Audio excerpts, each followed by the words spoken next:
Hello, everybody. 2 games down, 2 more to go. I'm B-Ron alongside Siege, and boy, we've had a crazy day already, and we're going to have another great game here for you as we find out who's going to face Beasts of the East between the Originators and Reigning Trades. How you doing, Siege, first of all? Pleasure to have you here with me. I'm doing wonderful. Pleasure to be here with you. Excited for this game. You know, we've had a lot of great games already today. Well, a couple great games already today, and got another one coming. I'm stoked on the Reigning Trades. I think they've got what it takes in this game. I'm excited. I think it's a big key for them. G's are fully over their slump they went through, or if last game was just worked out really well for them. Well, you know what? We'll find out here soon enough. The stars are out for sure. You have to talk about DJ Wagner and Japhet Towns on the other side, obviously. But both of these teams have help around those two. So it's also going to come down to which one of these teams gets the help that they need from their role players, secondary players on the team. And OGs will win the tip and have first possession of it. Talk real quick. Oh, hang on. Wagner shoots in the corner. 3-ball. Good. That's a good sign. Always a good sign. They were really, really hot last game. See, we talked about it before the game started, but they were really hot last game. And they can bring that into this one. I think that'll go well for them. Very well. Oh, it absolutely will. I mean, everyone was hitting their shots. Loftus was on fire. Jared Quinney was on fire. Kamari Ward was a poster machine in their last matchup over Tyson Simpson. Absolute crazy plays he had.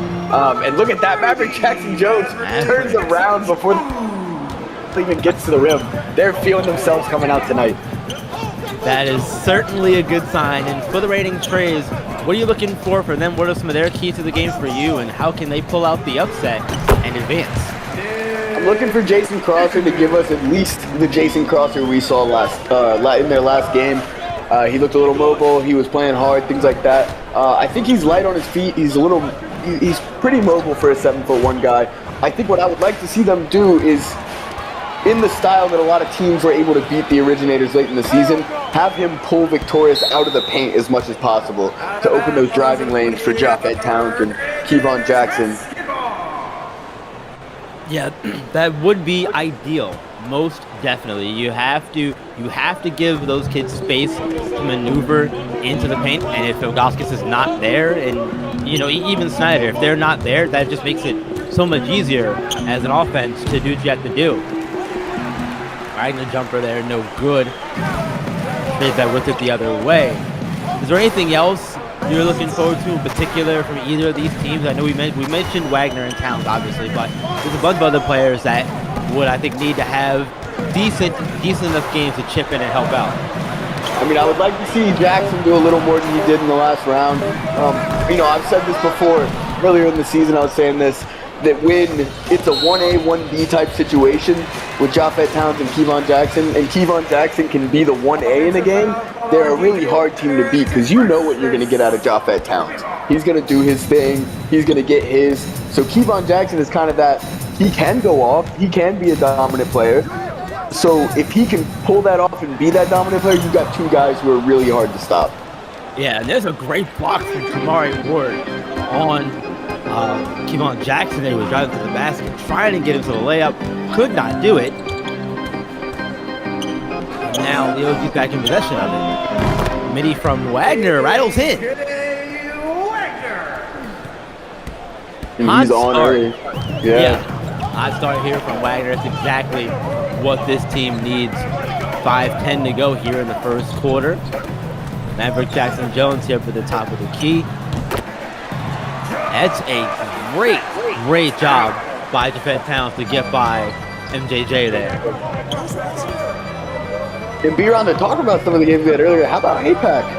How about that squad? Man, yeah, they looked really good. I'm surprised and impressed by their ability to come back from the down like they did. It's not easy to do, especially in a game where it looked like they were going to get ran out of the gym early on. But they never gave up, and at this age of the season, you have to show that kind of heart when you're down like that, or else it's going to end early and not end the way you wanted to. So they were able to get it to the point where they were able to put fate in their own hands and have a chance to win, and they ended up winning the game. Absolutely, and I mean, I think we talked about this as being one of the themes for APAC all year, is that they're very disciplined, they're very calm and composed for the most part. You know, being down 12 doesn't mean anything to them. They're going to play their game, and that's what they did. They stayed composed. They were able to come back, and they were able to win the game. Especially, it's even more impressive when you talk about it being a deficit against a team that can get out, run, and score in bunches like the Yacht Club can. Yeah, absolutely. And, it makes it so much...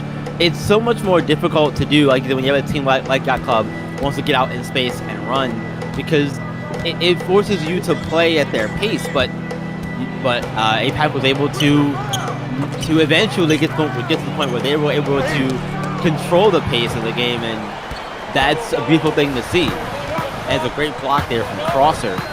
Yacht Club the other way with it, inside dunk from Xavier Bryant, X-Man himself. And it's a 2-point ball game here, Siege. 8-6. OGs, they started off really hot and seemed to have faltered the last few possessions. No thanks in part to the Trey's defense the last few possessions. No, not much thanks to them, but they'll get the credit for it. Ward fade away with the chocolate winding down. Almost went in. Not enough mustard on that one to go down. Great and dish. Yeah, great pass inside the crosser. Unfortunately, able to finish on that end. Great defense though by Ilgauskas. Back with it, Wagner attacking and jamming it home. Get out of his way when he's coming through the lane like that. Tough to stop. I mean, he is. Hey, they talk about him. He's the top 5 player in SimWorld. That's what they say. Yeah. Right now, Wagner is the number 5 player. Yes, number 5 in SimWorld. Exactly, in Japhet Towns. Also in that top tier category. He's right behind him at number 6. And there's oh my goodness! Was that Viktoras Ilgauskas dunking like that? I didn't know he could get off the ground. Are you kidding me? Oh my goodness. That was disrespectful. Absolutely. Yeah, that's a word for it. See, that's a word for it. And then Jackson Jones, Towns, and Towns gonna go to the line for 2. Man, we were talking about that one for a while, Siege. I mean, that'll certainly find its way into the top 10, I'm sure. Oh, most definitely. Big guy going up like that, man. That's what do you do? Get out of his way. You get out of the way. Let him have that one. As Towns misses his first free throw. Nope, they're called free throws. I'm not too happy with that. Here's the thing about Ilgauskas coming flying through the air like that. That's simply what we call an occupational hazard. When you go up against a guy that big and he's that high in the air coming towards you, you just get out of the way. You just get out of the way. You don't take that risk. Oh yeah, absolutely. Get out of the way. Let have 2 points. Don't foul him. Don't foul him because you're gonna go up to 2 and then you're gonna make him. He's gonna get free throw. Don't do that. Sullivan and Quinney checking in for the OGs, and as is Kadarius Loftus, who loses the ball off of the foot of Kevon Jackson. With Jackson going the other way, and he's gonna throw it down as well. The dunk god, Kevon Jackson. slamming it home with two hands in traffic. You know what, B-Run? That's like the third little pickpocket that Reigning Trays have had. They've kept their hands real active. I think if they were finishing at the rim a little bit better, they might be up in this game right now. Yeah. They definitely could be. It would be in that this for sure. I think as well. As Snyder grabbed the rebound off the missed three-pointer from Eric Nelson. Snyder got fouled, didn't make the shot. So we'll see two free throws here coming up for Tyrone Snyder. And Snyder is one of the key defensive players for the OGs. Him and Ilgauskas make a great tandem down low. And hopefully we'll see a lot of those two get more involved defensively tonight. And Snyder makes the first free throw. Well, B-Run, you know what they say about free throws. They're free. That's so right. Gotta make them, man. Gotta make them.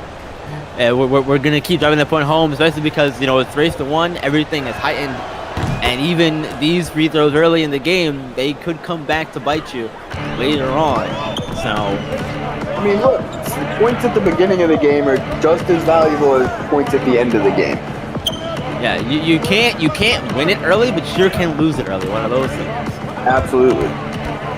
As Jackson trying to find somewhere to go, unable to. Now shot clock winding down. Gonna pull up, not able to get it to fall. Tough shot, tough defense. So almost went in though. Yeah, there's been a few of those for Reigning Trays that just either finishes at the rim or that little midi, and just haven't quite been falling for them. And hopefully that'll change if they just keep being aggressive.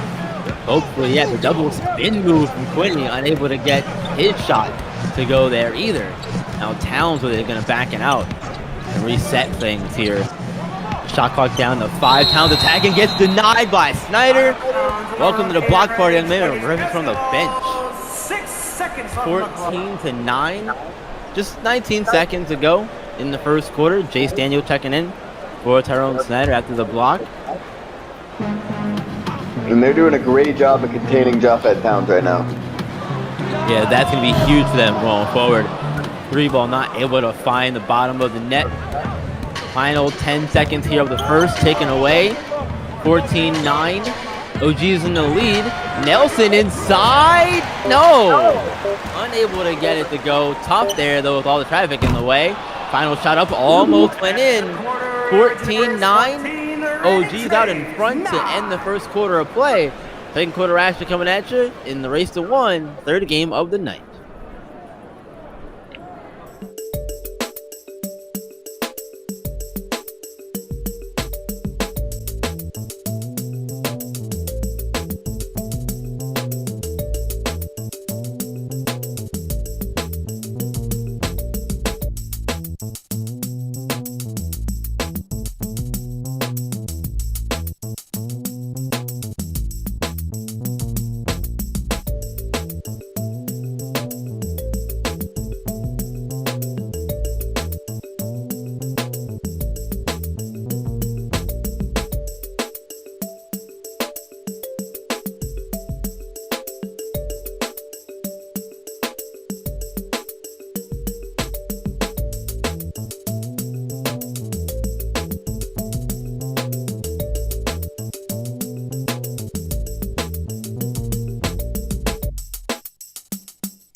Welcome back, everyone. Second quarter action. Here's at the beginning here very shortly. 14-9, OG's out in front, and we saw a very competitive and entertaining first quarter. A lot of high flying going on from both sides, and a lot of defense being played at various points as well, Siege. Yeah, absolutely. Defense looks good. Raining Trays had some shots that could have fallen. They're being aggressive going towards the rim. That's kind of what I want to see from them tonight, especially if they can continue to keep Big B out of the paint somewhat. But the shots just weren't falling. They weren't finishing them. So if they can just keep being aggressive, those are going to start falling at some point. Yeah, and at this point, early in the game, you know, as well as later on, obviously, but you have to get your shot to fall. Because if you don't, you're going to be out of the game very quickly, especially if the OGs can get hot, like they did last game. You're going to find yourself out of the game by halftime.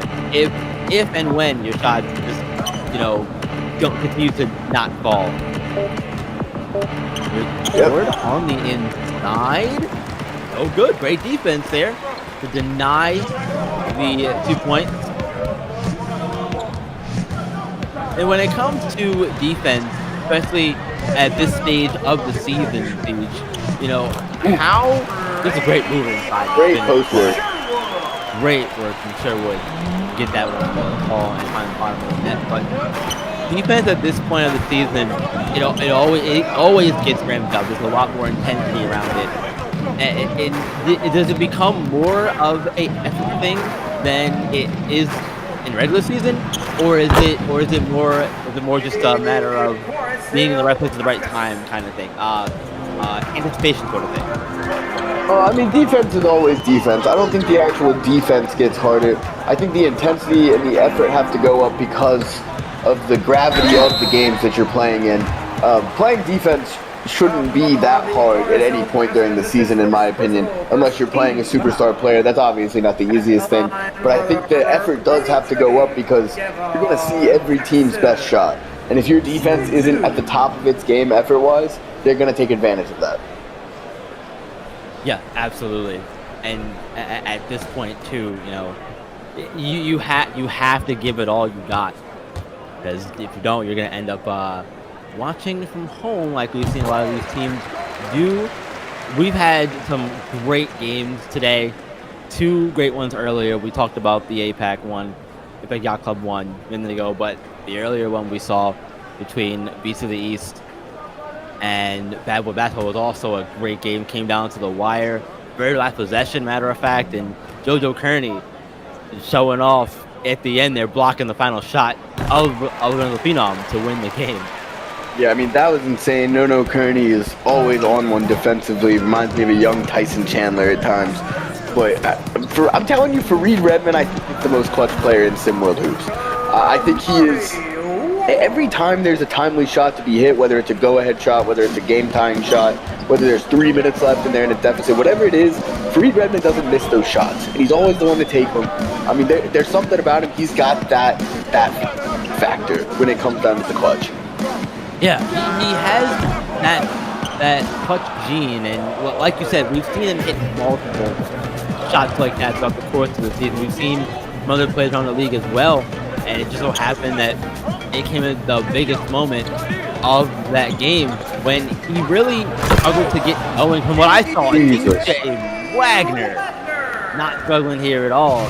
He jammed that one in, 20-13. OG's out in front. Jason Crosby, you're 7'1". That can't be happening to you. Yeah, gotta find a way to get a body in there, but there you go. There's a big bucket from Kibon Jackson. The dunk god showing he's got a jump shot as well. 20-15, and attacking the rack again is DJ Wagner. If they can't stay in front of him, this is going to be a long night. Yeah, points in the paint, especially ones like that, you can't afford to give those easy ones up. That's going to be a problem if it continues if they continue at this rate for the trades. The defense is going to be a problem. We ball from Gilbo up and in. Nick Beal rattling one on. Looking like Bradley on that one. As a Wizards fan, I appreciate that reference there. B-Ron, I had no idea you were a Wizards fan. Yep. I know. I'm sad about it too. No, it's fine. You guys got Corey Kispert and Jordan Poole. You'll be fine. The playoffs are within reach. You know, I'll stop real quick. When they had Westbrook 2 years ago, I was hoping that they make the playoffs, and they did. So I was like, all right, I'm happy about this. This is good enough. I'm cool. That'll hopefully hold you over for a few years. Yeah, exactly. Great block there. My goodness. Sherwood, great block there. It's going to remain with the OGs. As 20 will check in, as well as Kevin Sullivan. And Kadarius Loftus also going to come in as well. And then we've seen throughout the course of the season, Loftus get hot as well, various points in time, but he hasn't seemed to have found the stroke yet in this one. It's still early, but they're trying to find it. I think they're going to need a lot from him in this one as well. Oh, saw a lob attempted there to Wagner, unable to finish. He can't hit layup, B-Ron. He only makes dunk. He's the dunk god for a reason. Not the layup god, right? No, he's not the layup god. That's not him. DJ Wagner is going to get fouled by Jason Crawford, so Wagner is going to go to the line. There's Coach Ben Hayes there on the sideline. And Hayes returning after Coach Lightly left earlier in the season. He's come back and got these kids in the race to one, and now in the second round, facing a very strong Originators team that at one point was one of the top teams in the league. They were the number one team in the league, matter of fact. Yeah, I mean, again, that wasn't that long ago, and they were number one for a reason. I mean, they're a powerhouse. They're deep. They got a lot of things going for them offensively, defensively, but we saw a lot of holes in their game plan, in their roster when they went on that slump, and I think that's going to affect them. If it doesn't affect them in this game, they're going to come up against a team that's going to really give them trouble because they're going to exploit those things. Yeah, most definitely. We'll see if the Trays can exploit it tonight. There's still time to figure that out. And speaking of figuring things out, you're here on YouTube, right? So let me ask you something. Figure it out. Hit the like button. Subscribe if you're already here. Join up with the SimWorld universe as well. Discord, you can do all that at discord.gg/SimWorldNBA.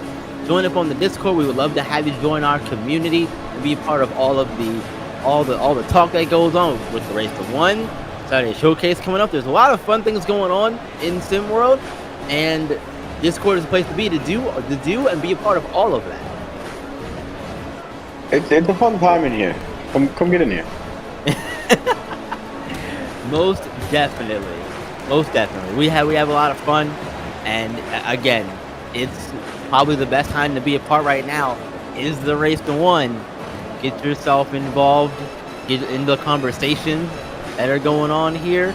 If the Trays come out win this game, there'll be a lot of conversation about it. So be sure to get in Discord and get involved. Back to game action here. 3:15 to go in the first half. Crosser down low. Good fadeaway shot. Just couldn't get it to go. Not a good fadeaway shot. There's no such thing as a good fadeaway shot. Unless you're really, really good at them. Dirk Nowitzki would disagree with you. Unless your name's Dirk. Would disagree with you, friend. Dirk Nowitzki, Kobe Bryant, Michael Jordan, and maybe that guy from Houston, but I don't know. There is another three-pointer. And this one from Kadarius Loftus. Loftus gets that one to go. 27-18. They're trying to pull away. OGs is trying to pull away, but they haven't been able to really go on a big run to do it. But they're so close, I think, to really starting one here. Field jumper, no good. Yeah, and this would be a terrible time for that big run to come if you're the reigning Trays going into halftime. Give them all the momentum going to the locker room.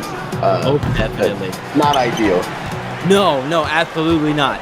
You have to limit their offense, and it's a great pass from Jackson to set up Sherwood, but Sherwood can't get the layup to go. Quinny, though, all the way. Easy 2 points for him.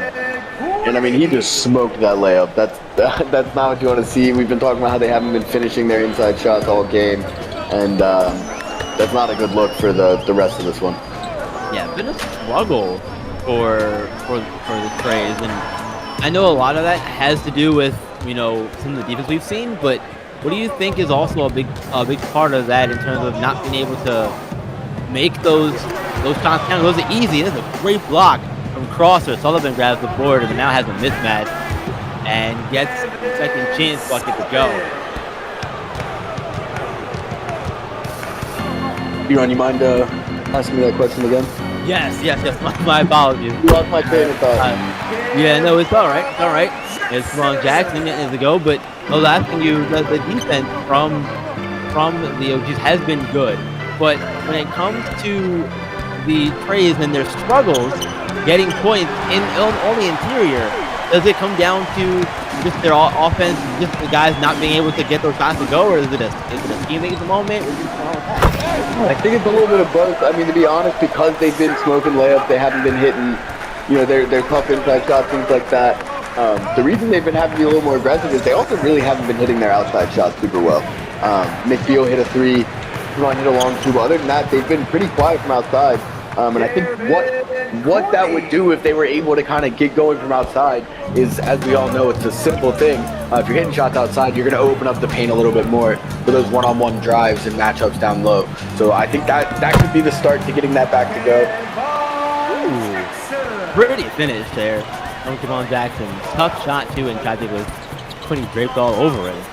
Final 15 of the first half here taken away. Loftus here looking to just dribble it out, and we'll see what he takes for a final shot, if he's the one to take it. Give it to Quinny, 3-ball, no good, and that's how we are going ahead to halftime. OG's out in front, 33-24, and it's been a fun first half, Siege.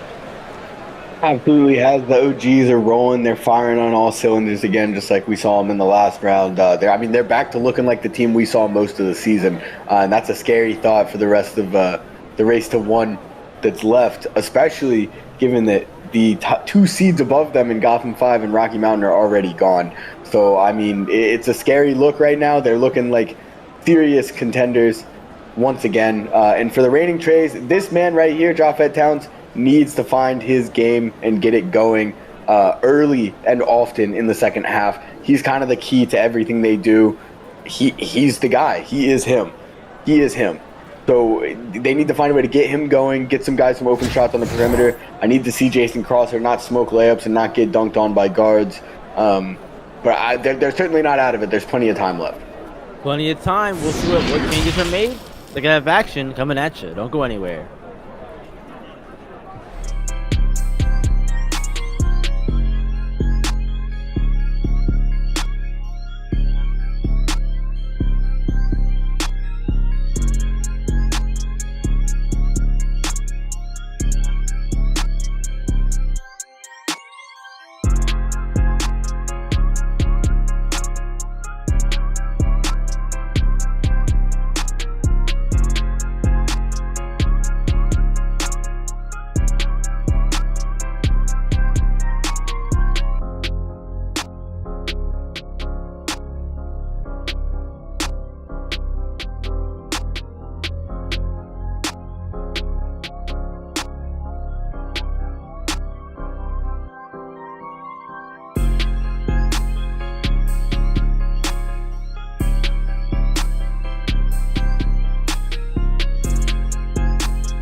Welcome back to Houston.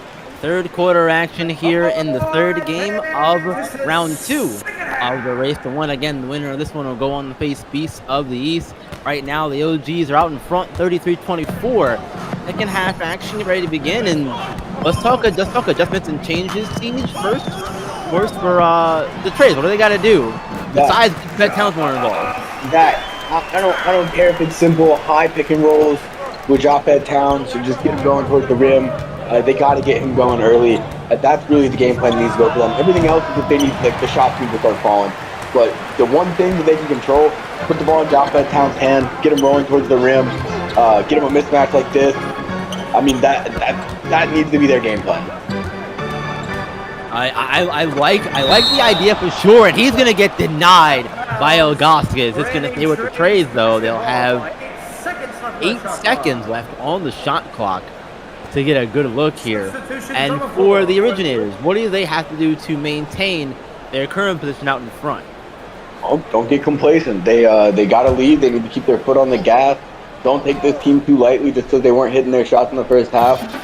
From a scheme standpoint, they're doing everything pretty well. They're getting out and running. They're playing good defense. Really, I don't think they need to change anything. They need to keep the mentality and the momentum up. They need to not let off the gas. Yeah, yep. Step on the gas. Keep your foot on the gas. Don't let up until that clock hits 0 at the end of the game. The only way you're going to get out of here with a win, or else the Trays are going to find a way back in. And that's a great way to attack. Slithering their way in there, Kamari Ward. Nice job. 35-29 on the other end here. Towns, we saw Towns hit the 3-ball in the corner. And he's been going to work here the past 3 possessions. He's going to go to the line this time. As that's Jackson Jones.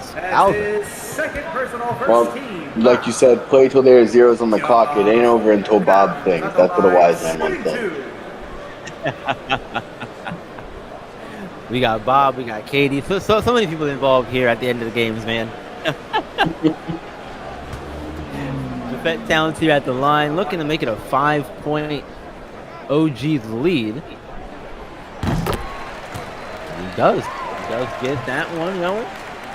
So we'll have the semifinals coming up here on Thursday. After once these games are all settled, we'll have an off day tomorrow, and then the actual return on Thursday. Semifinals.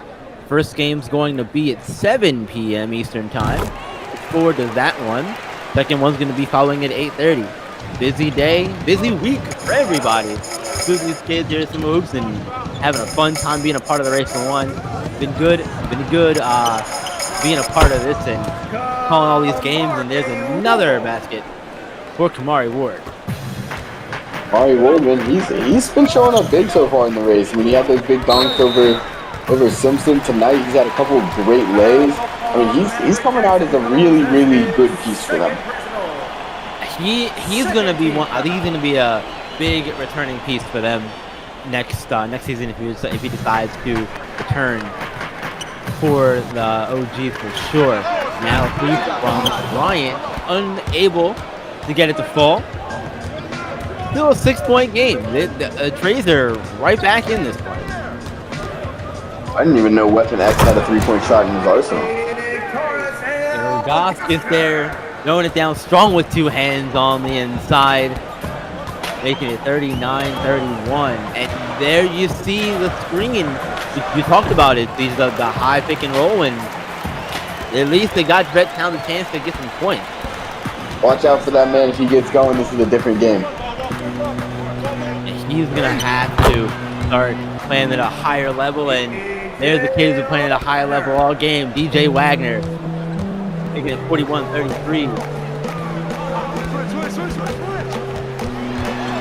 Town going inside, trying to get by Elgaskis. Does, and no good. Man, it hung up there for a good minute. It was going to find the bottom. Oh. Loose ball. There's another one of those tips. They've been getting those all game. Yeah, they've been putting their hands in the cookie jar and most times been rewarded with loose balls, turnovers, steals like that. Unfortunately, not able to get one there. As Eric Nelson is going to take over for DJ Wagner. Nelson, the former team captain. Now the captain is DJ Wagner. for the OGs as play resumes here. Jackson Jones, tough mid-range jumper, unable to go for him. Now back the other way quickly here. Are the trades. Interesting pass. Good thought to trap in the corner, and there is a 3-second violation. He's got to learn how to move that 7'1" body. I'm telling you, all year we've been watching. He looks awkward at that size. Looks like he doesn't know that he's 7'1". Well, to be fair to him, he did have a growth spurt over the offseason. So he did grow a good 5-6 inches. And that's insane when you think about it. Maverick Jackson Jones! My goodness, that was an insane finish. See? Talk about insane, right? Wow. Man. Insane growth spurts from Crosser, insane catch on the alley-oop from Jackson Jones. As Towns, though, come back the other way, gets those 2 points right back. Maybe not as emphatically, but all the same, 2 points. 2 points is 2 points, and I'll tell you what, that random growth spurt for Crosser, it shows. They're hitting everything, B-Ron. Everything's going for them. It's another one of those nights for the OGs. Hitting everything, like you said. As Trey called a timeout. Good timeout there, I think, after that high off the glass Eric Nelson floater that happened to find the bottom of the net for them. 45-35. OGs are out in front. We're going to take a quick break. I'm right back. 4:10 to go here in the third quarter. Houston.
Welcome back, everyone. Third quarter here in game 3 of 4 today in the race to 1. Round 2 action, 45-35.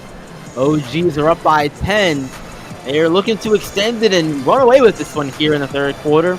They are shooting extremely well here in the quarter, and all game has been like that for them, though, pretty much.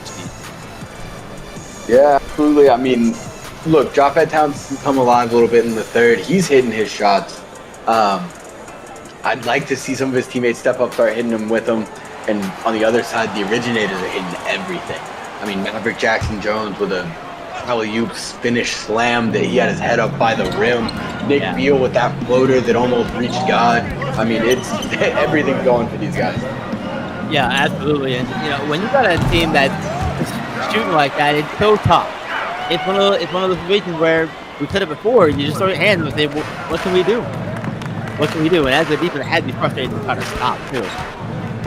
I almost want to say they should go into a zone because the outside shooting, they've hit a couple, but it's been the interior they've been hitting some crazy stuff.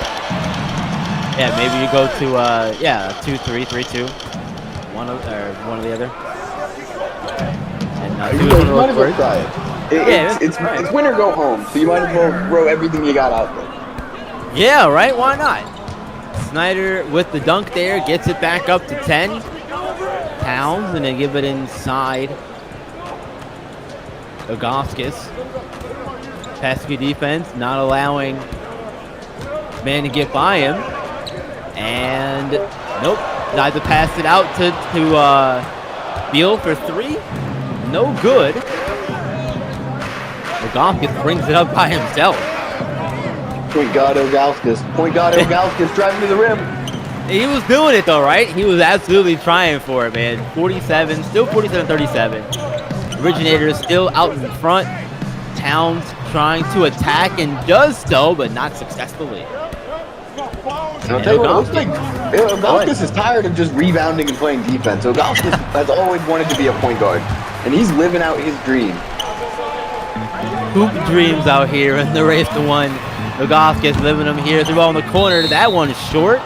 And out of bounds, it's going to go to the originator. Wide open corner threes not falling is not a recipe for success when you're trying to come back from a deficit. It's just not their night, it seems. Plain and simple, unfortunately. I mean, there's still one whole quarter left to play, and they're only down 10. So they're not down 30 points. But still. There's plenty of time. Like you said, there's plenty of time. Yeah, plenty of time left. Kamari Ward going to attack, unable to finish there. Now Beal coming the other way with it. Lane and... There you go. Maybe he just needed to see one go. Look, sometimes that's what it is. If you can get one to fall, that could kickstart your whole momentum. Maybe not just for you, but for your teammates as well. Oh, we still know how to do this. Oh, there's not an actual lid on the basket. Let's go score. Right, exactly. Quinny there could not get that one. It goes routed around. Bryant unable to get that one. Sherwood can't do it either, but it's fouled by Ogoskis, so he's going to go to the line, try to get 2 points. So we're going to get a quick break for the free throws, come right back.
Welcome back, everyone. Minute 26 left here in the not first quarter, third quarter of this one. And if it was the first quarter, it'd be a high scoring first quarter. See.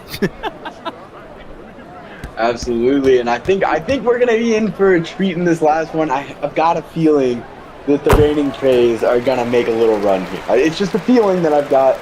I may or may not have seen Japheth Towns run into the tunnel, and someone potentially with trimmers shape up his sideburns. So I think we might have something. We might have something in store here after a little mid-game cut for him. Oh man, you look, the sideburns are key. They were rolling and working in their magic in the round one win for sure.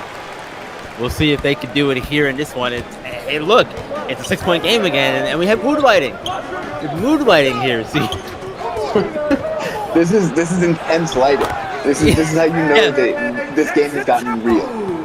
Yeah, that's how you know. It's a little bit darker in here, but you know what? That's not stopping the stars from shining bright. As both Japheth Towns and DJ Wagner have played really well in this game. And they are the key factors like we thought they would be coming in. As Bryant looks to attack, gets his shot blocked at the very last second of the shot clock. My goodness. Weapon X failed to launch. Great.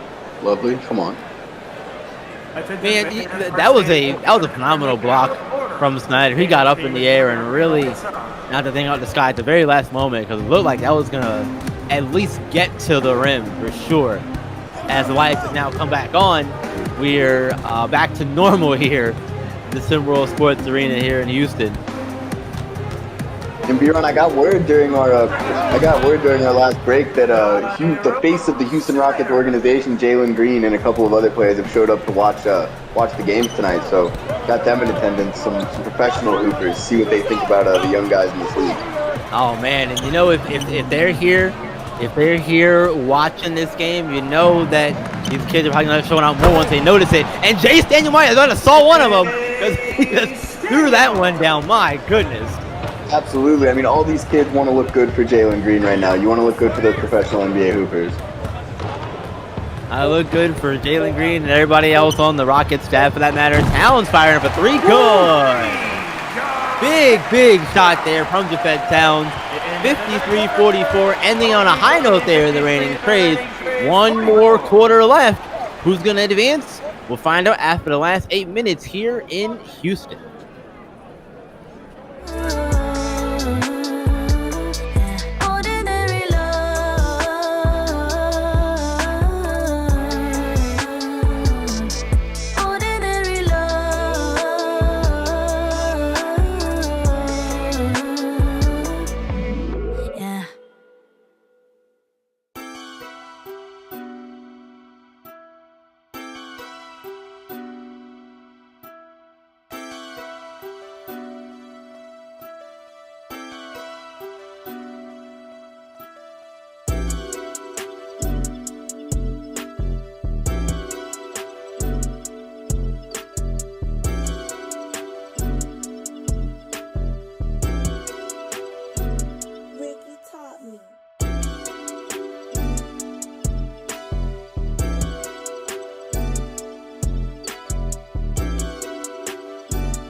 One more quarter remains in this one. You know what that means? Put those fours up, folks. It is fourth quarter time. 53-44. OG's in the lead, and Maverick Jackson Jones going to extend it quickly to begin the fourth quarter. And that's not the start you want to do the reigning trades. They got to start getting stops. They got to start stringing together consecutive scoring possessions, everything like that. I mean, they're in a deficit. This is the time to make the comeback. Absolutely. Fed Towns there getting his first shot of the quarter to go, and what has been one of the problems for the trade in this one, Steve? One of the bigger ones, you think? I think the biggest problem and the main problem is they're not hitting their shot.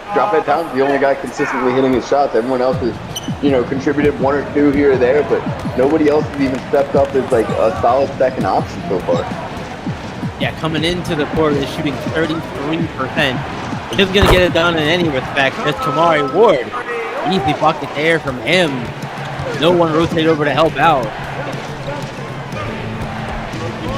See if Joffet can do it all by himself then. He might have to. He's going to attack, and there he goes! Ooh, he hit it down hard. 7-point game.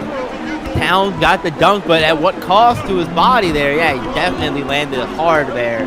We'll see how that affects him throughout the rest of the quarter, maybe. Ward fires an off-balance three. Not the shot you want there. No good. Now, Jackson attacking. Not able to finish there. Not a dunk. That's one I think you got to make. Wagner going to work here, rattles home the mid-range jumper. And Fed Towns is begging for some kind of help. No, he's going to get it here. No, he's not. I lied. Tyrone Snyder denied him, snatching it out of the air, and Kamari Ward fires a three and gets it to go. Kamari Ward is a big-time player. I think next year with DJ Wagner gone, he might be a huge part of this offense. He has the potential, most definitely, from what we've seen with his play here tonight. Definitely has the potential to be the next number one option for the OGs. Maybe you could even consider running it through one of the big men if you wanted to. Award attacking, and man, oh man. Get busy with it, young man. Yeah, and if the reigning trades can't find a couple of stops here and there, this game's as good as over. Yeah, you have to get the stops. Towns firing a deep three. Not able to get it to fall. And it goes out of bounds off of Trey's player there, so it's going to go back to the originators. Chase Daniels going to check out of the game. Not happy about it, though. It appears to be coming out of the game. No time for egos to come into play now with you guys trying to cement the win. All that good stuff as Xavier Bryant going to foul Victor Osvalskis. He'll go to the line for two. 2 free throws. You won't miss them because they're free. Hey, look, for your second one, I hope he doesn't miss them either. He won't.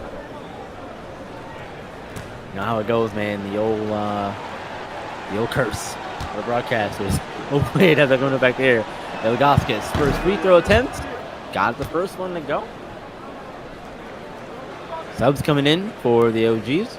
Ward's gonna come out, and Loftus is entering the game. So we've seen these two teams go through a lot, and especially in their last couple of games, with the race to one being where it is, all of the intensity and emotion that comes with this tournament.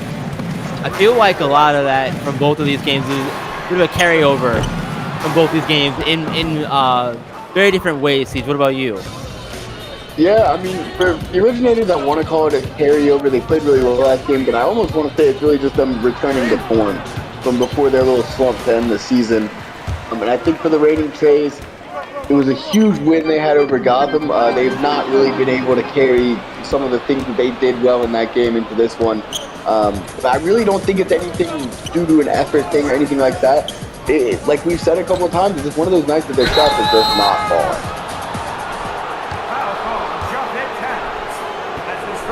Foul called on Towns. Fouling Augustus, so he's going to go back to the free throw line once again. I feel like he was just here a second ago. He can live with that free throw line sometimes. Sometimes when you're that big of a body, the only thing they can do to stop you from scoring is send you to the line. And you know what? If anything, it gives the big men some extra reps at the free throw line. I feel like as we see players continue to get better, Siege, I think we start to see a lot of the bigger guys who I don't want to say historically struggle at the free throw line, but the positions that they play at, you don't hear a lot about those kinds of players being good at free throws. Usually it's your wings and your guards that are usually the good free throw shooters. Foul the big men because they're not the ones taking those free throws a lot. But as we see players get better, it seems like that's changed a little bit, and we're seeing a lot more of the forwards and centers of the league, get better at free throw shooting. I mean, that seems to just be like it should be what it is. I mean, you're a basketball player. This is something you can drill reps in anytime, and they're free. You don't got to worry about somebody being in your face. You don't got to worry about good defense. None of that. It's you, ball, and the rim. It's that simple. And so for me, I don't have a whole lot of patience for people who don't, at the very least, show progression in their free throws. Even I don't care how big you are. I don't care that your shoulders are so big that it messes with your shot form, anything like that. You figure out a way. Siege has no time for games. None. They're free throws. They're free throws. Improve quickly or, well, yeah. Siege he's not gonna like you as much. It's like I'm not gonna want you out on the floor in tight games or in big situations late in the game if I know you can't hit a free throw. Fair. You know what? That is totally fair. And there's a lob. The connection from Wagner to Victor Rosagauskas. Yeah, I think we're gonna need Bob to go ahead and warm up those vocal pipes because this one's looking bleak for the reigning cherries. Yeah, this one is looking a little rough for these kids from Seattle. Towns with the jumper, no good for him. Bryant couldn't get around Snyder to grab the rebound himself, and there goes Loftus on the other end. Can't get it to go, thanks to great defense there. Towns with it in possession again. Crosser gives him a screen. He uses it effectively. There it goes. Yeah, even that one didn't want to go in at first, but it went down eventually. It sure did, man. PA guy was we were a little delayed on that one, if it was going to go in or not. Eventually it did. Was able to get the call successfully. Nice job, PA guy. 70-56. OG's out in front. They're looking comfortable, looking confident, and heading into their matchup against the Beast of the East. That one is going to be a really interesting game. And look, if not for anything, I got this side of the bracket right, at least something went my way. So there you go. Not completely busted, only half busted. Only half busted, man.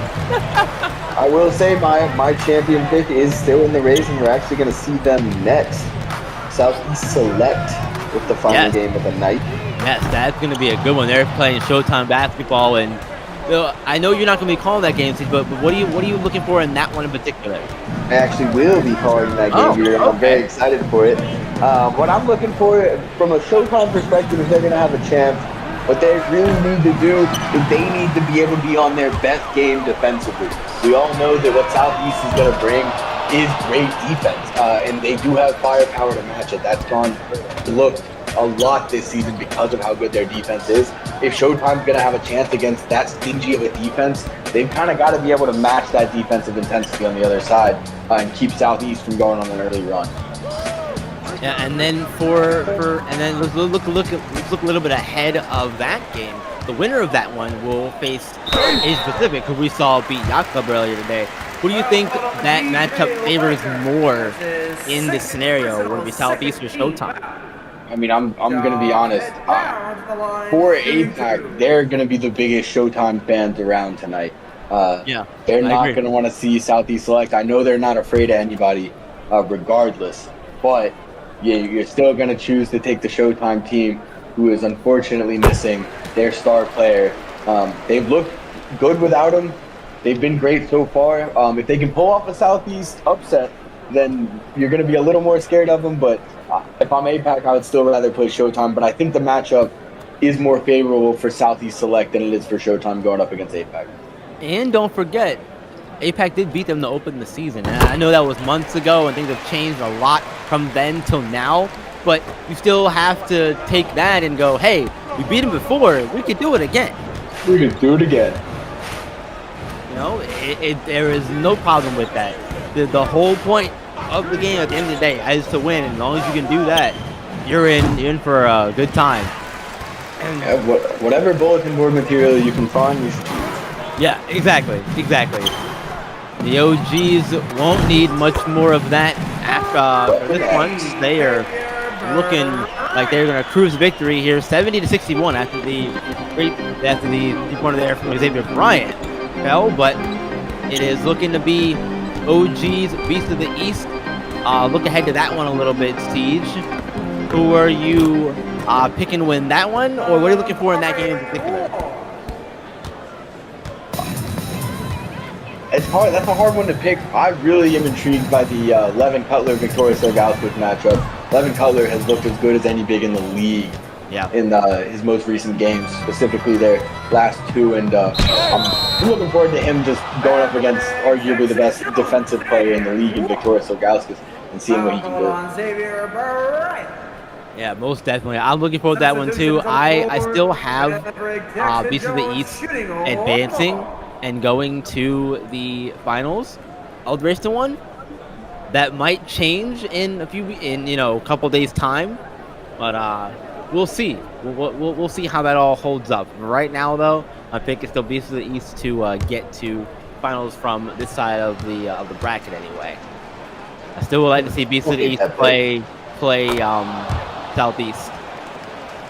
That would be a fun matchup. That'd be a great defensive matchup. I will say the thing about Beast of the East, though, they have a really good interior defense. And so going up against a team who tonight was really good on the inside in the Originators, that's something that they're going to be able to combat really well. Yeah, and things went really well for the Originators here tonight, and they are going to advance to play Beast of the East on Thursday. Oh, we'll find out who gets to face Southeast Select here in just a few moments, but the post-up is coming up first. After that, it'll be Southeast Select and Showtime. Stay tuned for that as well. For Siege and everyone else here on the SimWorld Hoops production team and all of you here tonight, we'll see you in the next game on the post-up coming up. Until then, you guys, see the game, be the game.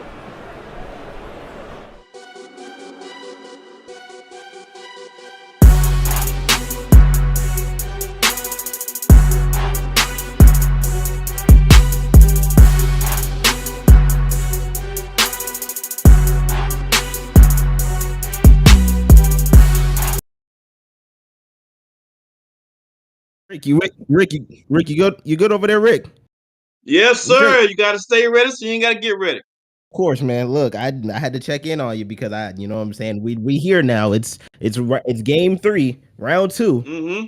Rain and Trays, the Originators, and the real coach Alyssa Dodge. Whether she was on the post up or not, she came through and coached this team to victory.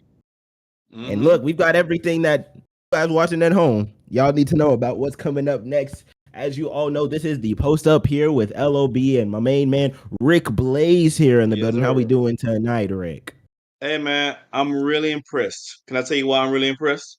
Why are you really impressed? I'm really impressed for the fact that I'm 7 for 7 in my predictions. I told you, you can watch the game, but it's just a foregone conclusion. I'm telling you how this is going to play out. So your bracket hasn't been busted yet, is what you're telling me? Oh, no. My original bracket has been busted, sort of. I had Showtime representing the conference, so from their side, I'm still good. But my original team on the other side was BTA, and they're out. So my revised bracket, my revised championship is Showtime and BOE. I'm not changing nothing else.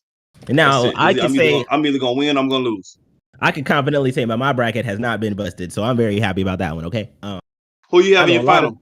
of look. I got a lot of people out there that you know what I'm saying, that owe me some money. Okay, but So, my bracket has not so been who do busted. you have? Who do you have in your final? Let's hear it now for the world to know, LOB, so you can't change You your know, mind later.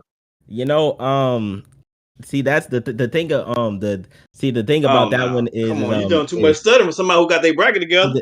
I mean, but like the situation Nah, along nah, the, LOB. the thing. One thing I learned about a lie, it don't care who tell it. Let's move on. um See, the issue with is because, you know, like I had it written down, and I haven't lost yet. I didn't submit it to the committee Yeah, for the grand yeah. prize, so Mm-hmm. it might got some eraser marks on it. But that's beside the points. I mean, originators came through with the victory. Now, sure, they didn't put up 91 points, but I Yeah. mean, an impressive performance here, especially on the Yes. defensive end, holding their team, holding the reigning trades to, I believe, under 60 in this game, and that's pretty big. On the defensive I end, think they that really ended came with through. 61 or something It like might that. have ended with Yeah, but 61, but yeah, it wasn't much over 60. yeah, Uh, I mean, yeah, 61, so 75 to 61. So and and and I'll say this. I'll say this. The key for reigning trades, as I said last game, the one that they won, their third player is going to have to show up. Either Nick Bill or Colin or the other guy, Crosser, is going to have to show up. And either one, in the last game, both of them showed up and had double digit points. Tonight, that wasn't the reason. That didn't help them out. They didn't get those points. They needed that. Randy Trace needed that to depend on that third person. That third person really come through tonight for them. and unfortunately, they just couldn't get it done here. So the OGs advance, and the Yes, rating trays are sent home. But yes, before this game, we did have another one, and as I always like to mention, these games got guys, you don't want to miss out on any games in the race to one. Here we had an straight like that. interesting one that seen APAC winning over the Yacht Club to advance to the semifinals of the race to one here. Quite a Word. big one there, 81 to 73 victory. And we talked about it before, but I mean, when you got two first names putting up a double double, I mean, Yeah, that's what it's you ought to be hard to embarrassed. beat that. But the You ought story to be of that night, embarrassed. had to be Jacoby Reyes with 26 on 11 of 19 shooting from the field. Yeah, And and he was he on 20 in fire. the second half. So that's what's key. He had 26 points, but he only had 6 of those points at halftime. In the third and fourth quarter, he grabbed those other 20. That means I'm much in the clutch, baby.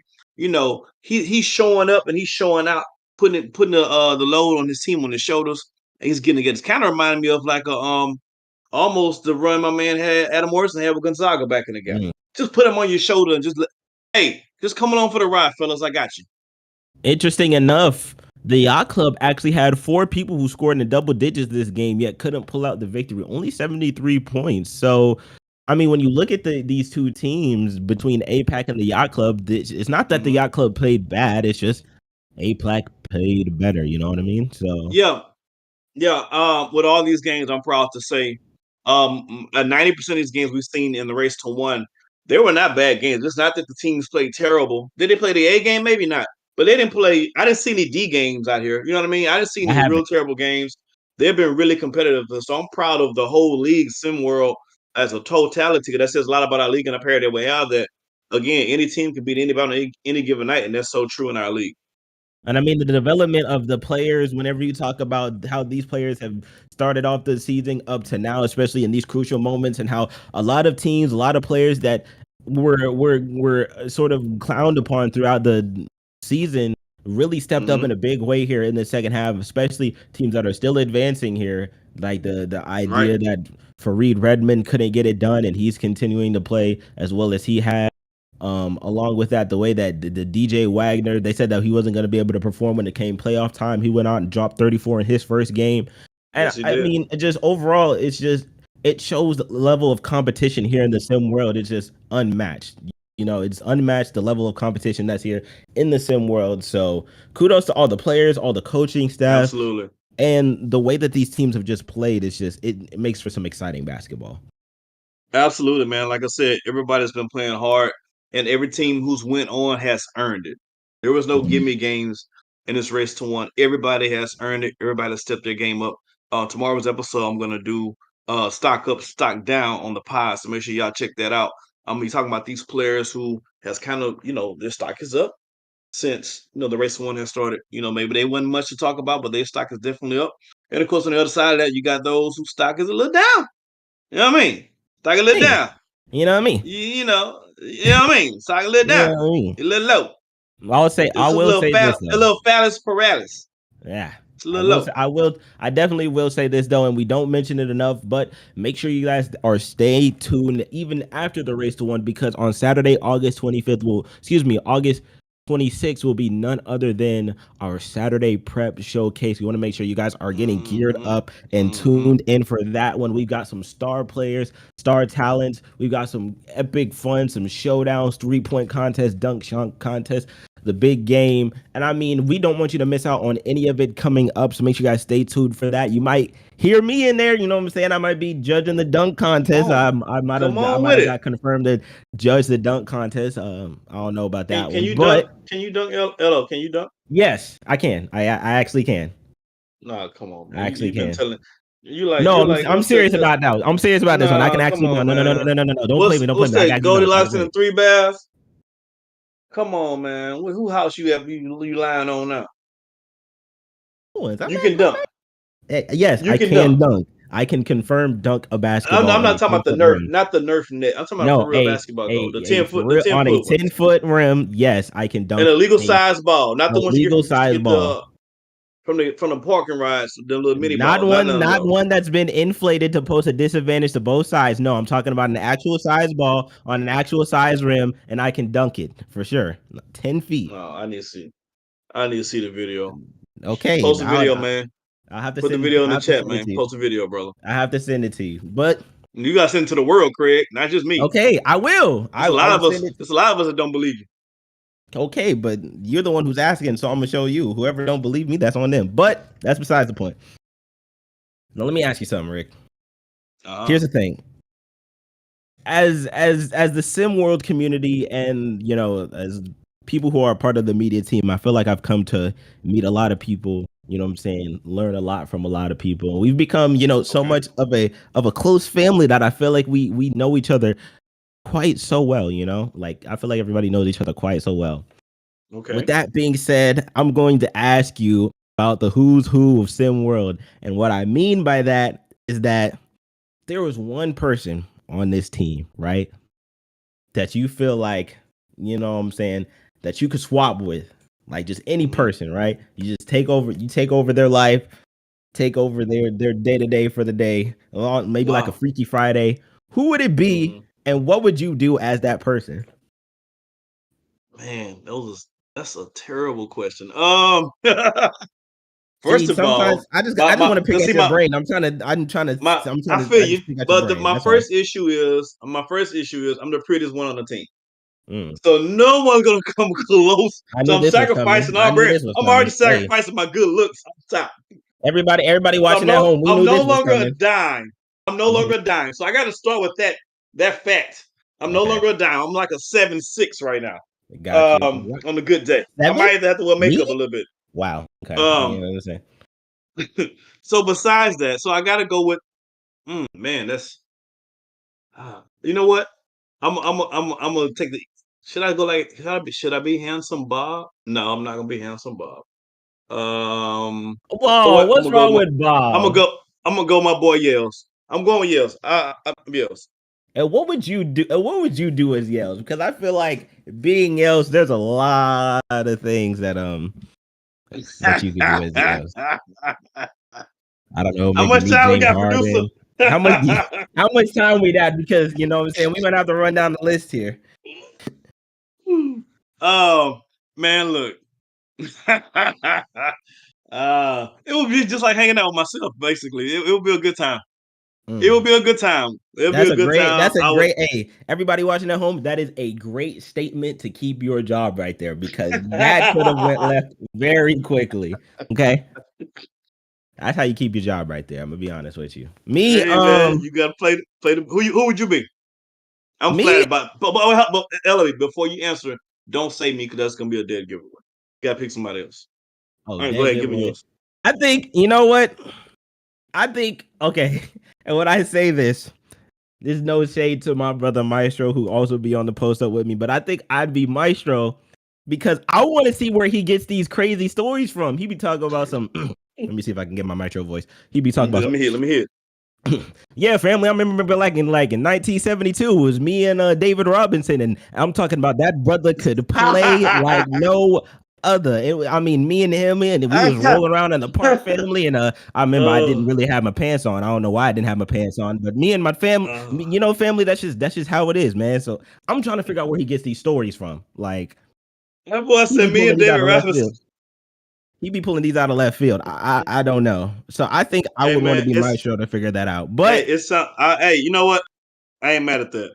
Oh, hold on. We got a caller on the line. Oh, of course. You already know who it is on the line. Go ahead, bring him in. What's going on, yo? Hey, I just wanted to comment because I was hoping somebody would say, Maestro, your question that you asked, you didn't answer is what would you do? You can't pick Maestro because there's nothing on earth that you would do as Maestro that Maestro hasn't done. Nothing. So you didn't follow up on that part. That's all I called in to say. Nothing. What would you do? There would be nothing to do because Maestro has done it all. You've done everything. That's so it. wait, who let him in here? Who let him on the line? I'm hanging up now. Okay, all right. Look, hey, I appreciate Yale's coming through, but we got another one coming up here, and I know we're probably short on time, but you already know what time it is. We got Southeast Select, Showtime, two of probably the best well-known teams in the league. So let's get to it. Let's post it up. Let's talk about this 3 in the key. Rick, what you got? You got 1 minute. All right, but if you are Southeast Select, Trey Brunner, baby. Trey Brunner got to do what Trey Brunner does. That means gets off often. If he gets hot, no one can stop him. So if you're Southeast Select, you want to get Trey Turner going. You also want to. I think for both teams, possessions is going to be very important. I think this is a game where the first to 50 is going to win. I think it's going to be a defensive battle. So every possession is going to count that much more on both sides because I'll tell you right now, the team that loses the turnover battle is going to lose this game. And I mean, I feel like these are two widely ranged teams that are great at I would say shooting the 3 ball. You know, definitely Trey Burner, but especially on the defensive end for Southeast Select, which is an unrated point that they have. But we'll see how they match up here in this game here. Southeast Select Showtime basketball. Make sure you guys stay tuned for that, and make sure at the end of this, we'll see if your brackets are still busted or not. But your brackets are busted. Brackets busted. Southeast Select and Showtime basketball coming up after this.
Everybody, welcome back. We have one more game. We have one more team that's going to advance into the last 4 left in the Race to One tournament. Already been a big day of action here on SimWorld TV, but this should be another showstopper. We have Southeast Select Trey Turner getting ready to take on Showtime without Bronny. Still got Bryce out there. And behind the mic, you got me, Elava, and you got Siege, and we are underway. Siege, I mean, the fact that one of these teams gets to play Asia Pacific to advance to the championship game is crazy. What is not is Trey Turner getting off the mark early.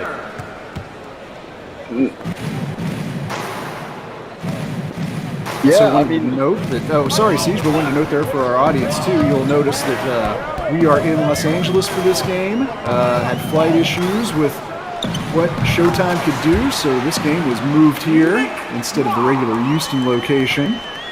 Some advantage for Showtime, but of course some disadvantage they've got too, having lost one of the best players in the entire game, Bronny James, out for the season.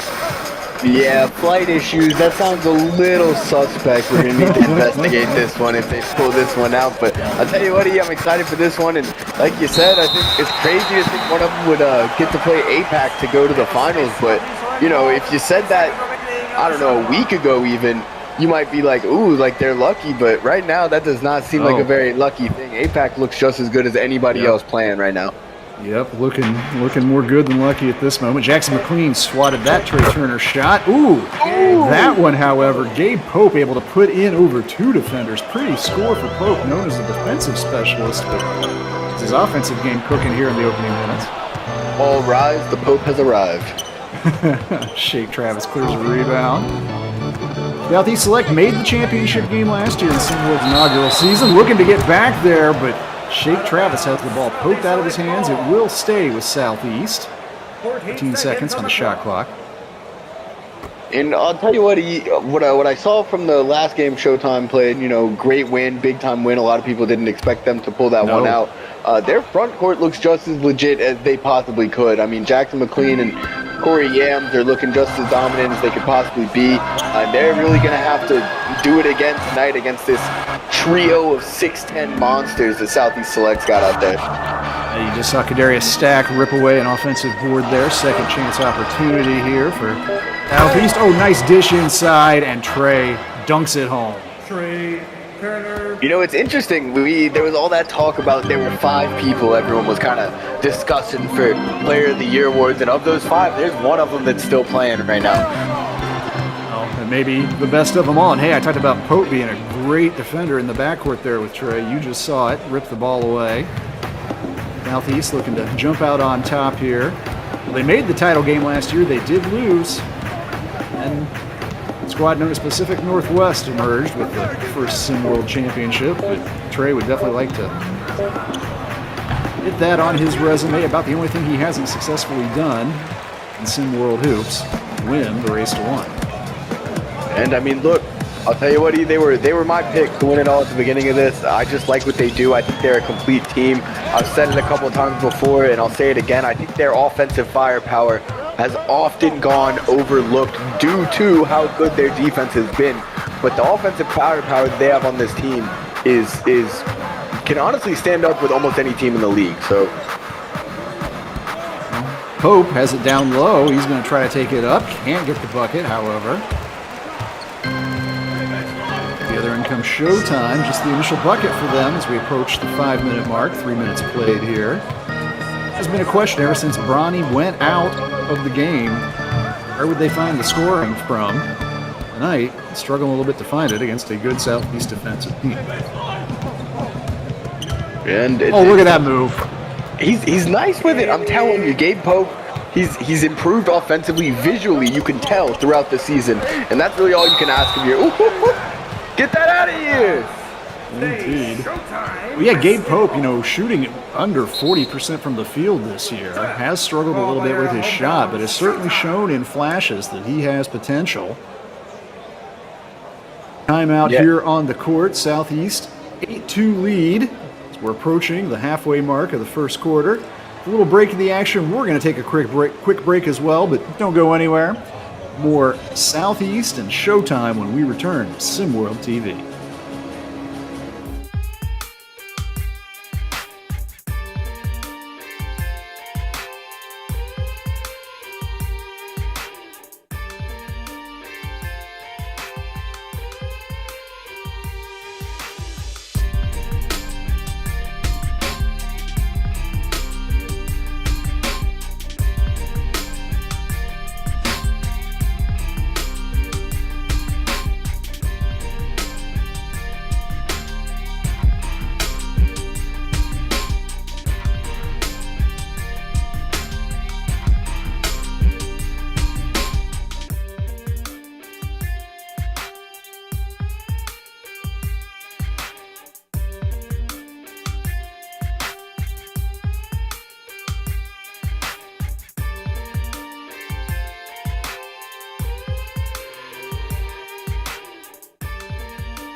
Early lead here for the road team, the unexpected road team, as I mentioned, this game. A venue change brought out to Southern California due to some logistical problems Showtime had. The league decided didn't want to play this game on a different night, try to give everybody an advantage that way. Of course, you can argue that Showtime getting an advantage here playing on their home court, but so far, you see another block inside. Second chance won't go. Corey Yams gets the rebound, kicks it out. 3 on the way from Bryce, and he nails it. But, if Showtime comes back and does their thing here, Siege, that's gonna be talked about. Oh, absolutely. I mean, it kind of came out of nowhere. We didn't hear any news about it, but I mean, Southeast, I'm sure, is up to the challenge. But I will say, it seems out here in sunny California, there was no issue getting a full crowd here for a last-minute game. And I actually hear that the James family is in attendance to watch Bryce play out here. Bronny's obviously in attendance as well, being able to watch his team play on the sideline with his team. Not hard to bring the crowds out when you got some stargazing going on with LeBron James in attendance. Absolutely. Chisholm gets it back out to Bryce. Vines out there too. Bryce going to try another shot from outside. His shot on the previous possession was ruled just a 2, but that one's a 3. And suddenly it's a 1-point game, 8-7. Showtime needs to be real careful. They got to keep their offense going. If they fall behind, it's a really tough thing to come back against a disciplined defense like Southeast. Once again, Gabe Pope evaded his defender, but there you see a little bit of the shooting struggles we've been talking about. Just couldn't convert the layup. Vines with the step back, but he can't get that shot to go. That might have been a little ambitious there from Israel Vines. He has made 19 threes on the season, however. I mean, you missed 100% of the shots you don't take, E. Well, Pope and Turner have been trying to get inside these last few possessions for Southeast, but credit Showtime. They've been playing great interior defense, and there's Vine, the conversion, and he gives Showtime a 9-8 lead, 2:31 to go, and Southeast coach Brad Lee will have to talk to Coach Lee after the game and see if he expresses any frustration with this late venue change. His team happened to take it is admittedly a short plane flight. They were already in Texas. It's not that long to get out to LAX and SoCal, but all the same, the favorite team, the higher seed, the road team here. Just the way things broke, and right now we got a good ball game on our hands, 1-point game. Yeah, you don't really see that often that the 1 overall seed in a conference has to play on the road.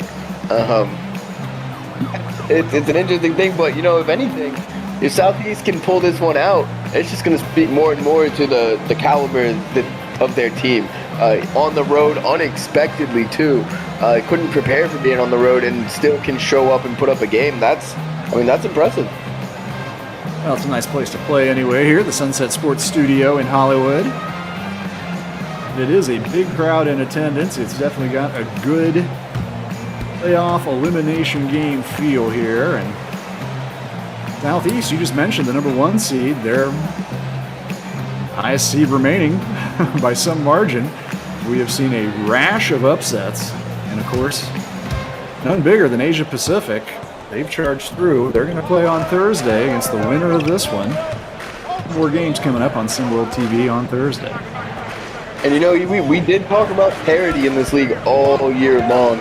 Talk about any team can beat anybody on any given night. And if anything, that's just heightened in the race to 1, where it's win or go home. Everyone's playing at their best. Ooh. Coco Bryce got up to dunk that one through. The Londoner, British basketball star, now playing for Southeast. He's in the lead back, and Yams has his shot rejected. Not often you see Corey Yams. His shot swatted out of there. Bryce had good position, but gives it back up. Terrell Pearson now with the ball. He's also out on the court. Super sub, really, for Southeast, number 25, Pearson. Yeah, I think if there was a 6th Man of the Year award, I think we would see this guy's name up there at the top of it.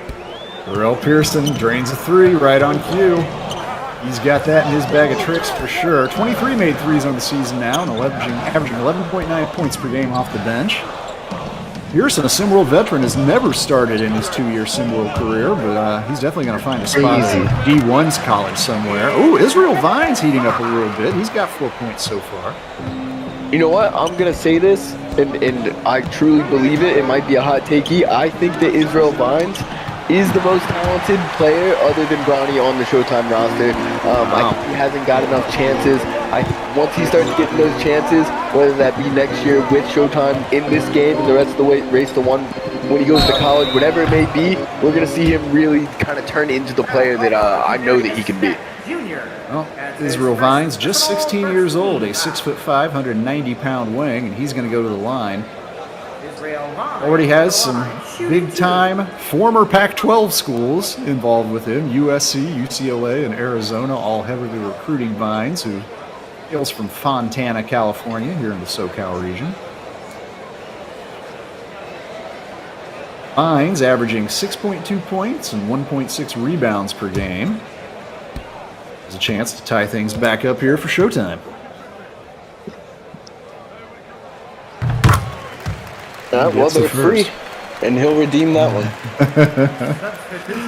See subs getting ready to come into the game. That's Mark Chisholm, set to enter for Showtime. 6'6" wing out of Huntington, New York.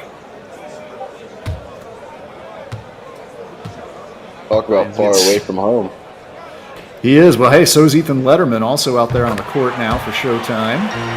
Israeli star, Kiryat Bialik in Israel. Wow. And, you know, it's so interesting, the international players we have playing. You know, we have some international organizations in the league, but we also have got some guys, you know, from Israel. You got Ethan Letterman. You got Coco Bryce from the UK, where there's really not a lot of basketball opportunity going on over there. So it's cool to see some guys get some time to shine in basketball, get some good basketball development going on from countries that maybe don't have as much of that. We've also seen, you mentioned, Britain's not a great basketball culture yet, although it's growing over there. But Israel and also the Philippines, and its Filipino players and a Filipino coach that's powering Asia Pacific in this race to one run. But yeah, Ethan Letterman, Israel, another country with a great basketball culture. This team, Showtime, trails by 2 as we go to the break, but tight defensive battle so far, 15-13, Southeast leads. We're going to take a quick break and be right back with second quarter action from here in, surprise, Hollywood.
All right, we are back. 2-point lead for the team that didn't plan on being a road team, but here they are, Southeast. Led by Trey Turner, but he is only 2 of 7 in this game. On the bench right now, catching a little bit of a rest, Turner. Maybe getting some instruction from Coach Bradley on to get himself some cleaner looks. Corey Yams, that's a nice move by Yams. Again, another player who's thought of more of a defensive specialist than an offensive star, but nice little post move there from Yam Man himself. The Yam Man himself. I think Trey Turner might just be a little jet lagged from the unexpected flight he had to take. Possibly. Well, Coco Bryce is used to traveling some distance. Couldn't get that shot to go down, but could come up with his rebound. Darius Stack has it, but he's running out of time on the clock.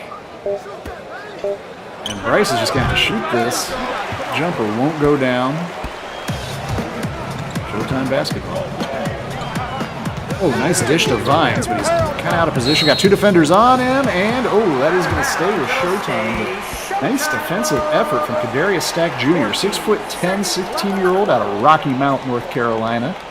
Leads the Southeast squad with 9.5 rebounds per game. That's actually third highest in all of Similar.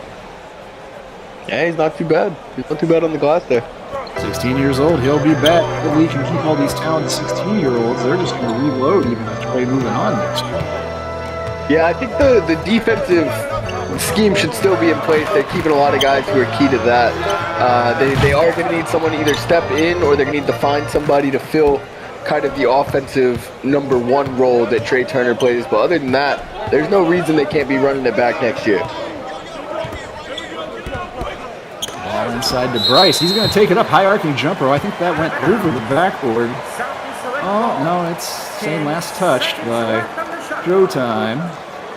10 seconds on the shot clock. As Southeast select, you see Keandre Baldridge. He's sort of the scoring threat of the Southeast big men, averaging 8 points per game. Another 6'10", 16-year-old. And it's just crazy. There are some teams that don't have one 6'10" guy, let alone 3 of them. And all coming back, all 16-year-olds. Ooh, look at that. That was a sweet little move there from Bryce. Tough little floater there. 3-point lead for Southeast. Low-scoring game so far. Buckets coming at a premium for both squads. Corey Yams, that's a tough shot, but he gets it to go off glass. Wow. I've been impressed with what I've seen offensively from Corey Yams tonight. More than I really recall him, making an impression on me in some of the other games. On defense, certainly, but looking lively around the hoop. Yeah, and I feel like that's been a big storyline going on ever since Brownie unfortunately had to stop playing this season. Is that Corey Yams, that first game with Brownie gone, Corey Yams had a monster day. And ever since then, the next game he didn't quite get the touches. And but he is that guy that we kind of expected him to be at the beginning of the season. I'm not sure where he was at the beginning, and maybe he's just not getting enough touches, but he's certainly got some great post work in his arsenal. Moss with the 3, can't get it to go. He's also had some nice games. Bronny's absence recently. Also worth mentioning, the squad, Showtime, is under the leadership of new coach Kendall Joyner, only joined late in the season. The Southeastern takes the lead there. And I will say, Coach Joyner did a great job of adjusting to losing a guy who was as important to their team as Bronny was. Didn't let it slow them down. Found their way to the race to 1, got a big first-round win, and they're in this game. Really showing out against Southeast Select, the best team in the conference right now. Definitely still in this one. Moss tries the 3, can't get it to drop. For 2 now, Nick Moss. Baldridge brings it up. Oh, that's a quick shot there from Manasseh Warnick, and we get to mention the third of the 6'10", 16-year-old trio for Southeast, although he couldn't get his shot to go there. But number 4, also a promising talent. Now, here's an interesting question. What a move.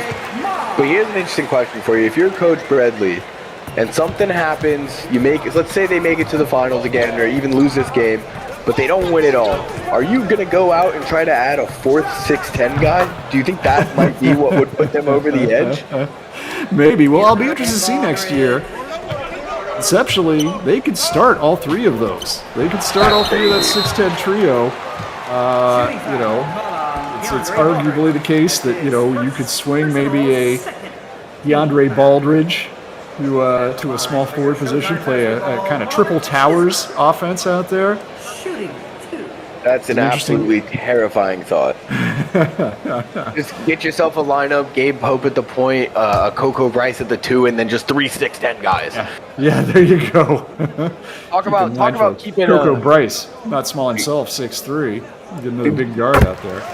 Talk about keeping an intimidating defense out there. You go out there and you got that much length. At that point, you might run a 2-3 zone and just say you're not doing anything in the paint. But what am I? I'm not a coach.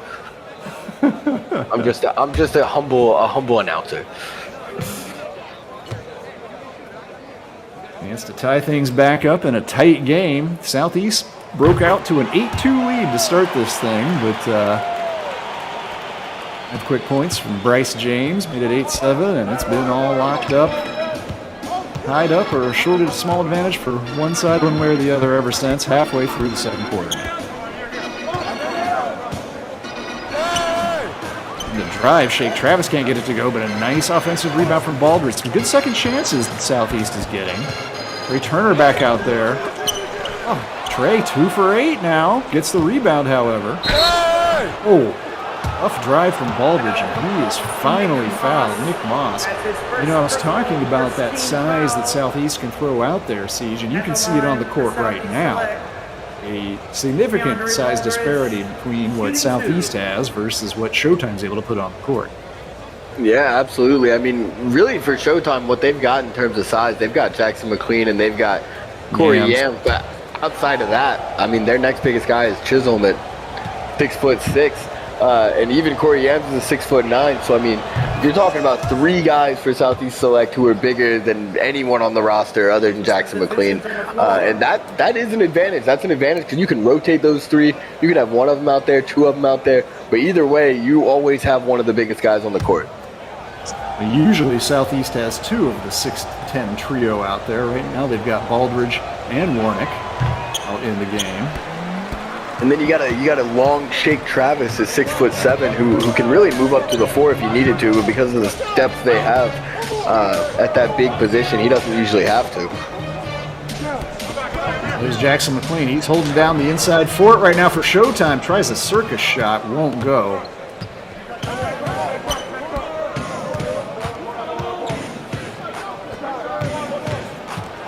When it gets over to Baldridge, who eludes his defender for a flashy two-handed dunk.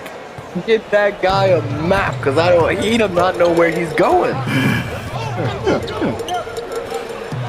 Hey, maybe you were right. Baldridge could play the 3. I think perhaps he could. I think Baldridge, you know, he's 6'10", just 200 pounds. He's not a bulky player. He is mobile. See some of his ball handling and dribbling skills. Here he is once again, gets it down low and just goes up over a much smaller defender. Mark Chisholm at 6'6". I mentioned he is kind of the second line of interior defense for what Showtime can throw out on the court, but just overmatched. Very much so overmatched. That's not going to work. Tough shot, won't go down for Bryce. Here comes Shake Travis, another one of these Sim World veterans, played last year. Known as a leaper last season, and then he grew a few inches at 6'7". He's another one who I think is going to be a problem on the Division I level in college. And hey, there's a bucket from Trey Turner back on the board. 2 for 9 now, Trey. Yeah, absolutely. Shake Travis is one of those great two-way players with his length, his ability to score at times, and his defense. And Southeast just seems like a factory for two-way guys. We saw Travis create some defensive problems there for Bryce. Couldn't get his shot to go, and the alley-oop to Travis not there, but Warnick able to recover it. And a little mid-range jumper. Shake Travis puts through. Shake Travis getting a little bit of shine tonight. Why not? Good player, getting recruited by some mid-range colleges. Middle Tennessee State, Florida Gulf Coast, among others. FGCU, Lob City. Remember that little run they had in the tournament a few years back? I do, with Coach Andy. Oh, I'm blanking on his last name, but he's at USC now, I believe. Oh, good for him. I didn't even know that. I believe that it's correct, yeah. We'll jump from there to a major program. Oh, Trey Turner, I think he thought about taking that 30-footer. Instead gives it up to Warnick, who converts it for an easy 2. Warnick.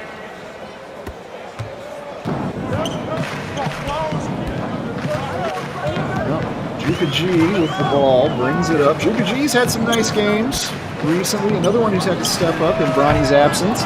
3 on the way, can't get it to go. I like Juka G. I like he's kind of one of those Swiss Army knife point guards. The thing is, he's not great at any one thing, but there's a lot of things that he's pretty good at. I think as he develops, he'll find a spot somewhere, and he's got the tools. He's got the tools to be a really good player. Shot clock winding down here. Just going to take the shot. Long 3 won't go. Rebound battled over. Ends up with Showtime. McLean gets it. 15 seconds now in the second quarter. You know, we've been talking about these players' heights a lot tonight. Bryce James, I swear, has grown since they during the season. For the rosters. Yeah, because he's listed at 6'5". He looks closer to 6'7", 6'8". Might need to grow another inch or two at halftime to help this team out. Showtime trails by 5. We go to the break here. Interesting circumstances with this game. Here we are in Hollywood. Didn't see that coming, did you? And an interesting game that we've seen unfold on the court so far. It's been a shooting struggle for the usual star for Southeast, Trey Turner, not quite dialed in as he often is. Yet, Southeast still up by 5. What do you think of what we're going to see in the next 16 minutes, Siege? Well, I think we're going to see them try to get Trey Turner back going. He did have a hot start, had 2 quick buckets, and then just kind of cooled off, couldn't hit his shots. But luckily, we don't talk about it a lot with them because we talk about their defense a lot. But this is a deep team here for Southeast Select. We saw Keandre Baldridge contribute a decent amount. We saw Terrell Pearson come off the bench, contribute as he always does. Coco Bryce, Shake Travis. Other guys are helping them get it done. For Showtime, they just got to keep fighting. I would like to see them get Corey Yams a couple more touches under the basket. We'll see if Showtime can fight back when we return. Halftime now, but don't go anywhere. Second half in just 1 minute.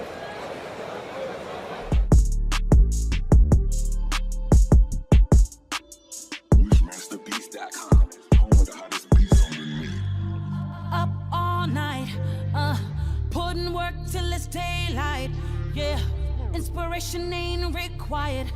I go hard in the pain even when I'm tired. 'Cause tomorrow ain't promised. I give my all, ain't nothing left. No tomorrow ain't promised. There's no tomorrow, no tomorrow.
We are back. Showtime on their home court, but trailing by 5.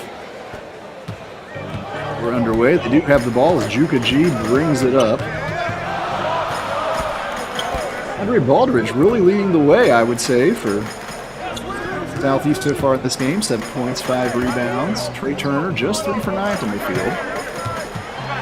And he's looked really good while Trey's been struggling, and that's a great sign if you're Southeast Select.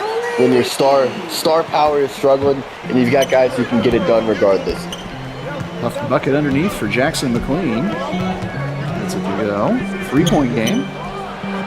Bray for 3. Ooh, he's back. What is that 3-pointer number 600 on the year? Approximately. Just kind of round them up to the 5s at this point, because it's annoying. Turnover. Gabe Pope, who else, of course, pokes it free and comes up with it. 6-point lead after that Trey 3, and hopefully a worrying sign, although nice defense there for Showtime, but already trailing by 5 at the half. If Trey Turner heats up, starts playing a regular game, that might be a long spell for Showtime to weather, but Juka G, it's inside and flips it up and in. Juka G, that's a great name, I'm not gonna lie. It is. It certainly is. Gabe Pope couldn't get that outside shot to go. Moss, it's to G, who's down in the paint, but he's there in the trees. I'm not sure that was going to work. Corey Yams out on the perimeter, a little switching things up here, but works out. Forces Shake Travis to foul him, and we're going to take a quick break before Yams goes to the line, but don't go anywhere. We're coming right back.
So is Maestro.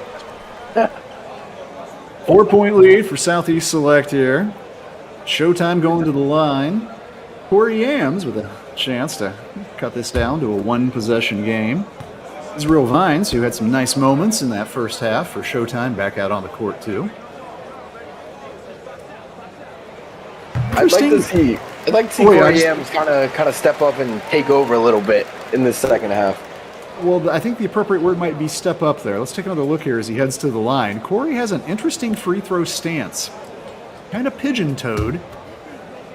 Effective for him, though. He's a decent free throw shooter. I'm not sure we're going to get it in this shot, but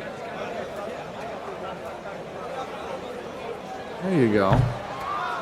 Oh, did miss that one. 3-point game. Now comes off to Darius Stack, who's also re-entered the action. Terrell Pearson, so out there. Oh, look at that move inside by Pearson. He just couldn't finish it.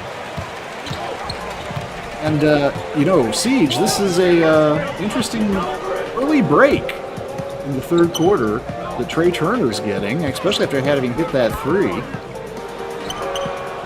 Probably trying to ration his energy for the end of the game, could be my guess. Maybe a lighting issue. See if we can get the building maintenance people to address that, possibly, during the next time out. Not stopping the action here, and a good game. 1-point advantage for Southeast. Nice dish there from Pope. Aldridge, nice finish. Yeah, you can see he is the most offensively polished of those Southeast bigs. Pretty little low post move right there to get that bucket. It's not automatic for a big man in that spot. No, it is not. See if Corey Yams can answer, and he's thinking about it, but gives it up, finds an open Juka G, but he can't get his shot down. The intimidation factor of Gabe Pope. Southeast Select basketball. Gabe Pope, Substitutions on the floor. number 3 in steals in Sim World. 1.1 per game, and hey, there we have the lights back, folks. There are gremlins and glitches and technical problems everywhere here today. I thought we might have to relocate again, move over to Santa Monica, find a gym over there or something. Ooh, there's a foul. The James family has offered up their driveway court to finish the game if needed. So, trying to find a place that can be more of a home court advantage for Showtime. That might be the one. That could be it. Terrell Pearson to the line. I've been talking him up because I'm a fan of his game. Unselfish player, great size for a guard, can play the 2, 6'3", 390-pounder out of Starkville, Mississippi. He has offers from Purdue and Vanderbilt, being the two considered to be leading the way for his Division I services. Smart kid, and he can hoop. Yeah, that's true. Maybe add Northwestern or Mississippi State. Stanford to that Arizona State, something, maybe, who knows? Take them back to Starkville. True. Looks like Trevor has his set on hanging out with some new locales, and I can understand that. I've had some wanderlust in my veins at times too. Shot won't go. Another rebound for Kadarius Stack. Brings it forward, and again, look at some of the size differential out on the court right now. Basically, Juka G is guarding Kadarius Stack. Well, there he switched off a little, but some of these switches, Southeast gets you in a really bad situation. It's been some nice individual defense, though, from Showtime keeping them in this, and there's an example of it. Jackson McClain coming over to get a piece of that one. Oh, nice move from Yams, but he has his shot blocked. Out of bounds. Get Darius. that here. Darius Stack not having it. Substitutions on the floor. Manasseh Warnick. Warnick Phelan West. coming back in the game. Now you got Warnick and Stack out there at 6'10". Coco Bryce has re-entered as well, and there's a jumper from Nick Moss. He can't get it to go, but McLean, another block. We have to have our producer look up what the record for combined blocks in a Simwell game is. I feel like every third swat out here is getting... They're Freudian. Every third shot out here is getting swatted. The rim, Bryce can get his little shot off glass to go. Still low scoring. Neither team able to really kind of get going offensively here. And there's a three from Nick Moss. Ooh, there you go. Hey, Showtime is still in this game. It's surprising the way they've been able to fight. It probably has nothing to do with the unexpected home court advantage, but they are keeping in this game. Nick Moss, an LA native, got that three, and then Yams comes up with the steal. A smaller defender on in here, but gives it to McLean inside. Back out to Moss. Maybe they want to ride the hot hand. So he picks up a screen, takes a little pull-up jumper, won't go, but look who is there. Axon McLean. He's made a big impact on the second half. Showtime have tied this thing up at 39. Cleaning that one up for sure. Club's getting ready to come into the next dead ball as Terrell Pearson goes to work. Ooh, little stutter step there on Vines, but he can't finish. Vines going to take it himself down the other end. Oh, look at that! Another block. I mean, did he swat that thing over the rim? I mean, oh, Jesus. Oh, Coco Bryce. I'm absolutely certain that ball was going through the hoop, no matter what anybody in goal tried to do about that. He hit the back scratcher on him. Scratched back up a 2-point lead with 2:17 to go in the third quarter.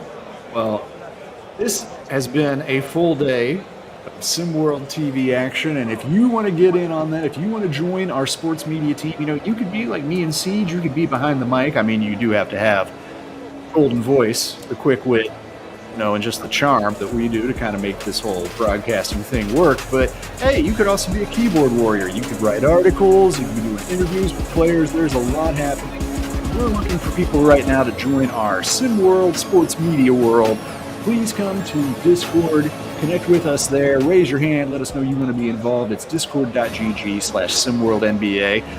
Maybe you can even be behind the mic, me or Siege one game next season. Who knows?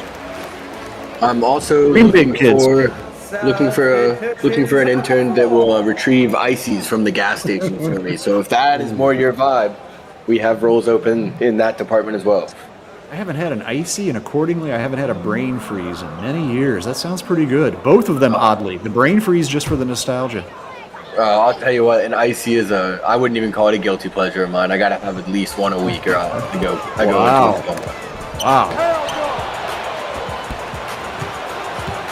Time out, I'm going to find out where you're getting ices from. I don't even know where they distribute them anymore. But meanwhile, the blocks don't stop, and there's another. Oh my God. Two on this possession alone, and finally Yams on the third attempt finishes. But both of these teams have built a brick wall around the cylinder, I feel like. This is kind of ridiculous. feel like every shot's getting blocked, although Terrell gets up and dunks that one through. Dunks are the only shots not being blocked right now in this game. Yeah, except for that other Israel Vines one that he went up and was able to reach across the rim. Yeah, but the thing is, those 2 stack blocks were great, but the third chance points kind of make them null and void. So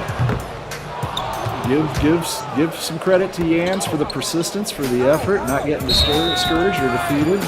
Oh, blocking foul on Ethan Letterman. I'm actually not sure that wasn't a charge. I don't know, but Coco Bryce just stepped over him while he was on the ground, so that maybe about to get a little chippy in this one. Yeah, you saw some of the crowd react to that as well, up on their feet. I think they admired the block for the foul call, the effort put in there, unselfishly giving up the body. But the step over stepped up the intensity a little bit as well. But hey, this is win or go home, and it's a 1-bucket game, and it pretty much has been since halfway through the first quarter. It's pretty much dialed up here to begin with. Trey Turner's back up there, and he's going to step back. Oh, but he's just a little bit off target tonight, and that is keeping Showtime in striking range. It absolutely is. If Trey Turner was on his normal game, this might be a 10, 15-point deficit right now. Instead, we're under a minute, and this can give the lead to Showtime, but a little bit too far out, maybe too far out of Nick Moss's range right there. Earl Pearson, he's got Letterman, a good defender, glued right to him. Let's pick up a screen from Warnick. No doing. It gets it to Manasseh down low. Yeah, well, Manasseh's not an aggressive offensive threat. Keandre Baldridge really is that interior guy for Southeast, and you can see it ended up in a forced bad shot there on that possession. And Steyer take the lead as we're running out of time here. Third quarter, nice inside move by Yams, who keeps his dribble alive and gets the bucket off glass. There he is. He's taking charge in the second half, which is, I think he's got to be their number one if they're going to have a chance to win in this game. Kudos to Kendall Joyce, new coach, for feeding the Yams. He's played well this game. Looks like Trey's setting up for a last shot. He gets a clean look, but once again, just a little off the mark. We are all locked up, just 43 apiece with only 8 minutes to go, and a date with APAC. And the last 4 on the line. Don't go anywhere. We're going to be back in Hollywood, of all places, for more Race to One action.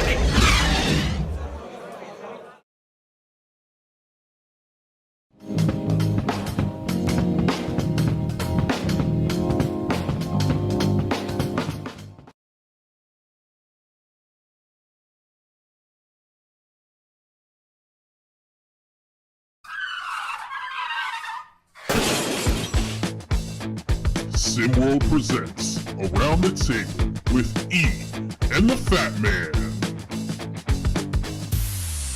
What's up, everybody? This is Big Bob. And this is Elava. And we are the co-hosts of Around the Table with E and the Fat Man. Around the Table is the SimWorld Hoops podcast where Big Bob and I give our takes on various sports around the world. Make sure to tune in every Sunday at 3 p.m. Eastern Time to hear our takes. And don't forget to join in on the conversation with us on Discord at discord.gg/SimWorldNBA. And make sure to follow us on Twitter and YouTube at SimWorld4K. And as always, see the game, be the game.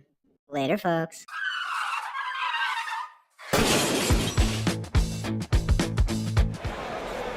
Tie game out here in LA.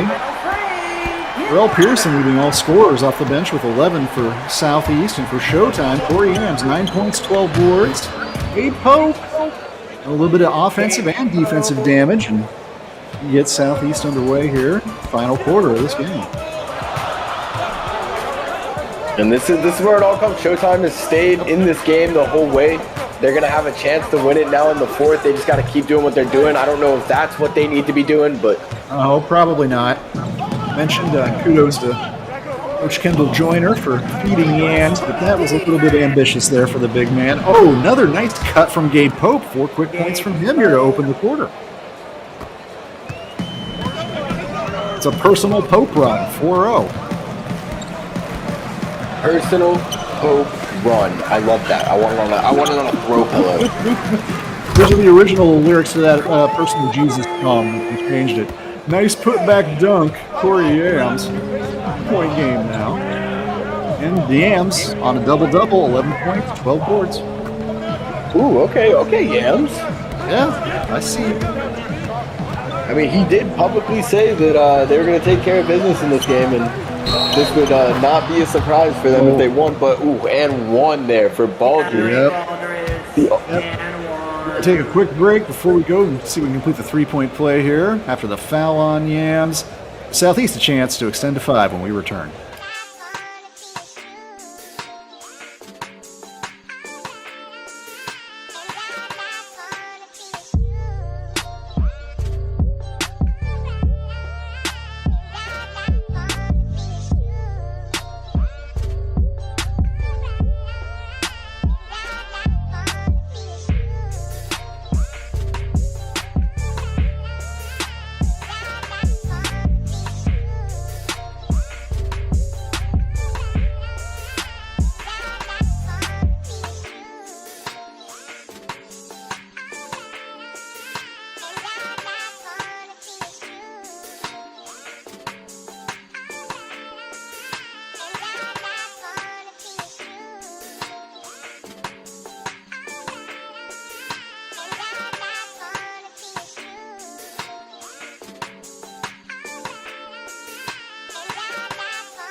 Chance to complete the three-point play here.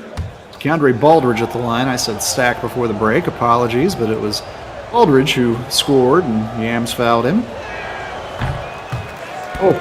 And once again, a light issue, but they're going to go ahead and play it. I don't know if that threw Baldridge off any, but we get a second chance here. Got the offensive rebound. Terrell Pearson back out there. And look at this, a corner three. No. Southeast now just 2 for 11 from deep. A normally good outside shooting team has struggled tonight, but it's been defense, and there is Baldridge with some more. Comes up with the steal.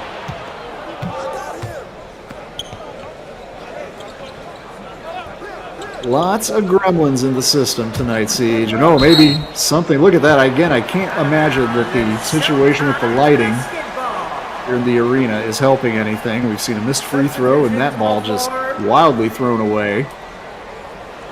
I've got a sneaking suspicion. There it is. I've got a sneaking suspicion that maybe Showtime's been practicing with the lights off. It would be a clever strategy by the higher-ups at Showtime if they have managed to get this game relocated. Full old sort of 1970s Boston Garden Celtics tricks to get advantages. But, hey, both these teams want to win. I wouldn't put anything past anybody. I want to sign up to be a conspiracy theorist, but I'm just saying I'd understand it. Another unforced error, and this time, no lighting to blame. It just slipped off Gabe Pope's hands and out of bounds. 4-point lead, but Showtime ball.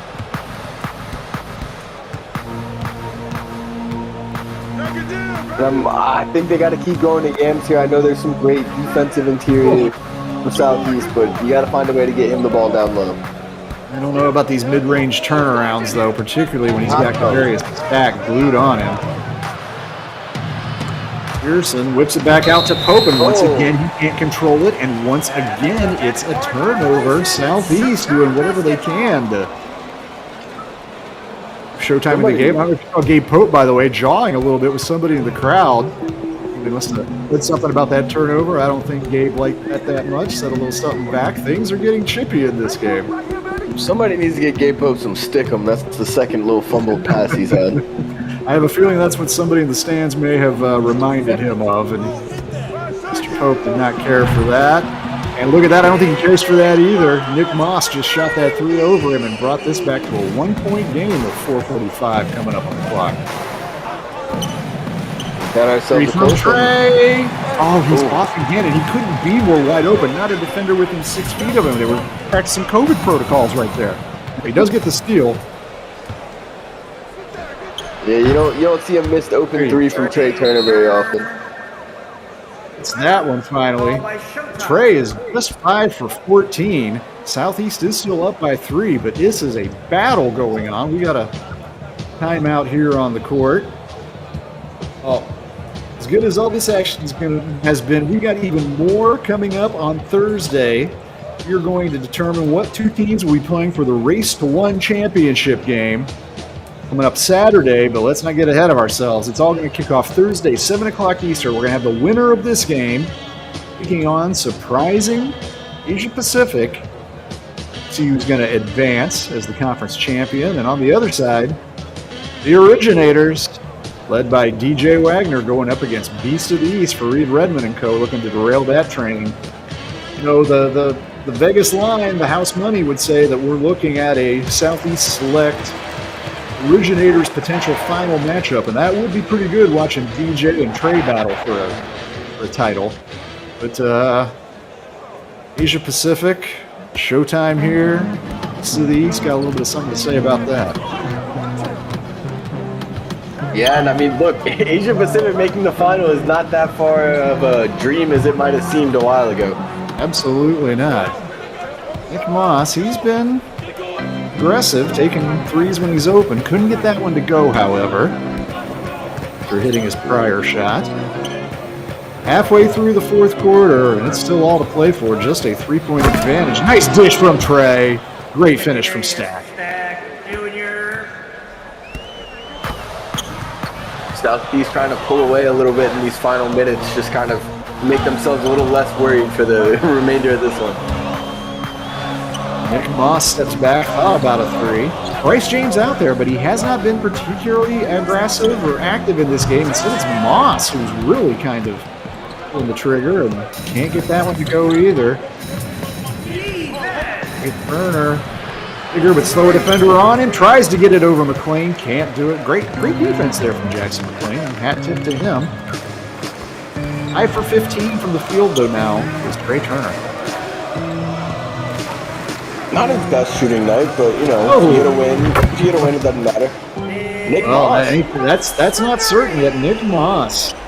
You know, Nick Moss only averaging, well, I say only, it's respectable, 10 points a game coming off the bench, but it's been a big part of keeping Showtime around in this one in a low-scoring affair. Second foul called on Juka G, and that is going to send Terrell Pearson to the line. And there you see a very animated Coach Brad Lee. The line for Showtime basketball. Yeah, he's probably upset about a few things with, you know, the change in scenery for the game. His team's not shooting the ball so well. He's got strobe lighting here in the arena coming on and off. He's got a couple things to be a little fired up about. At this point, I wouldn't be surprised if Coach Lee figured they handed out laser pointers to the crowd. Everybody who came in got one for free. Everyone look under your seats. We've got laser pointers. And glow sticks, everyone, glow sticks. First free throw, no good from Pearson. Both teams feeling the pressure here a little bit, and why wouldn't you? This is going to end your season if you can't come out of here with a W. Free throws. They're free. They're free. Pearson missed both. Big chance here. Take the lead or tie things up for Showtime. Nice dish to Bronny, but either Bryce was a little too short or that pass was a little too tall. Three on the other side. There he is. He knew that was going in. You know, Trey's had a few open threes tonight, and he's missed some. He nailed that one, and again, he was in acres of space. Knocked it down when it counted. Went up. 30 seconds left in this one. That's all that remains. Juka G trying to get inside on Terrell Pearson, but that's a tough assignment. You can't get it done. Another corner three from Trey. Oh boy. Another one. After struggling all game in the last 20 seconds, Trey may have just seen his team advance thanks to 2 threes from opposite corners. Spin from Bryce. Where's that been all game? Well, they need it now. Yeah, need it now. Time running out, but certainly not an insurmountable lead. Just 5 for Southeast, who will have the ball after we come back after this timeout. Oh, I told you about the games coming up on Thursday, but the ultimate battle, given that for the weekend, coming up on Saturday. Going to be our championship game, 1 o'clock Eastern time, here on SimWorld TV, here on YouTube. No, if you're part of the SimWorld community, you're going to be here for that. You can't miss that. Game of the year, of course. And it's been quite a journey to get here. We have seen Gotham 5 knocked off. We have seen Lace Darius Outlaw and Best Coast get knocked off. We've seen a one-time potential favorite to make a run, H-Town, get knocked off at home in Houston. And that all just happened in the first round. It's just gotten crazier after that. So it's been a lot of fun watching this tournament unfold, and we still have a lot of drama left. Have some drama left in this game. Clock rolling, game back on. If Southeast tries to take some time off the clock here. It's possession, but instead Trey has another clean look and buries it. 3 straight threes for Trey. 8-point lead for Southeast. A little personal 9-0 run there for Trey Turner. Not 9-0, they got a couple buckets. Oh, and he takes the charge. Oh my. Wow. Nick Moss has his second personal foul. I can't believe the player that just a minute ago I was mentioning had fallen to a incredible for him. 5 for 15 from the field. I'm about to crown my player of the game, but it has to be Trey. He's taking this game over. He's taking this game over. That's what special players do, and he's one of them. That he is. Still probably making his case for player of the year. Oh, he's absolutely in the running. Absolutely in the running. Oh, and another block. Both teams approaching double digits in blocks now. Only 20 blocks combined for these squads. Nice drive from Pearson, but he can't get the bucket to go. A little bit of life here for Showtime. It's only an 8-point deficit. G looking to score quickly on the other end, but once again... Another one. And another one. And another one. Trey? Oh, no. Oh, my. No. Trey Turner for 3. Great threes. Trey Turner was having one of his worst shooting nights, the poorest offensive performances of the year. And then we got to about the minute 47 mark, and everything changed. This is going to look like a comfortable Southeast win, but it was anything but that. Showtime battle. Showtime brought it tonight. And for 30 minutes, they contained Trey Turner. Problem is in SimWorld Hoops, we play a 32-minute game. And impressive. Congrats, Coach Lee. Congrats, Trey Turner. We're 19.8 seconds away from advancing to play on Thursday. Job's not over. Job's not finished. It's pretty close. 11-point advantage. They're not worried about winning this game. They want. Oh, they want it all. No, you're right. They want it all. Getting to the title game is not going to satisfy them either. They want to hold that trophy aloft that they came close to last year. Cody Johnson and DJ Childs. Rick Blaze's favorite player of all time, DJ Childs, led Pacific Northwest to a championship over the Southeast squad last year, but Trey Turner, man on a mission. Yeah, he's not going outside again this year. Has no intention of doing it. Unfortunately, the James family, it's a disappointing end of the year. Bryce getting knocked out here in this round, and Bronny, of course. Issues bigger than basketball for him to address, but has been a good year for this squad. Juka G, Corey Yams, Mark Chisholm, Nick Moss, Israel Vines.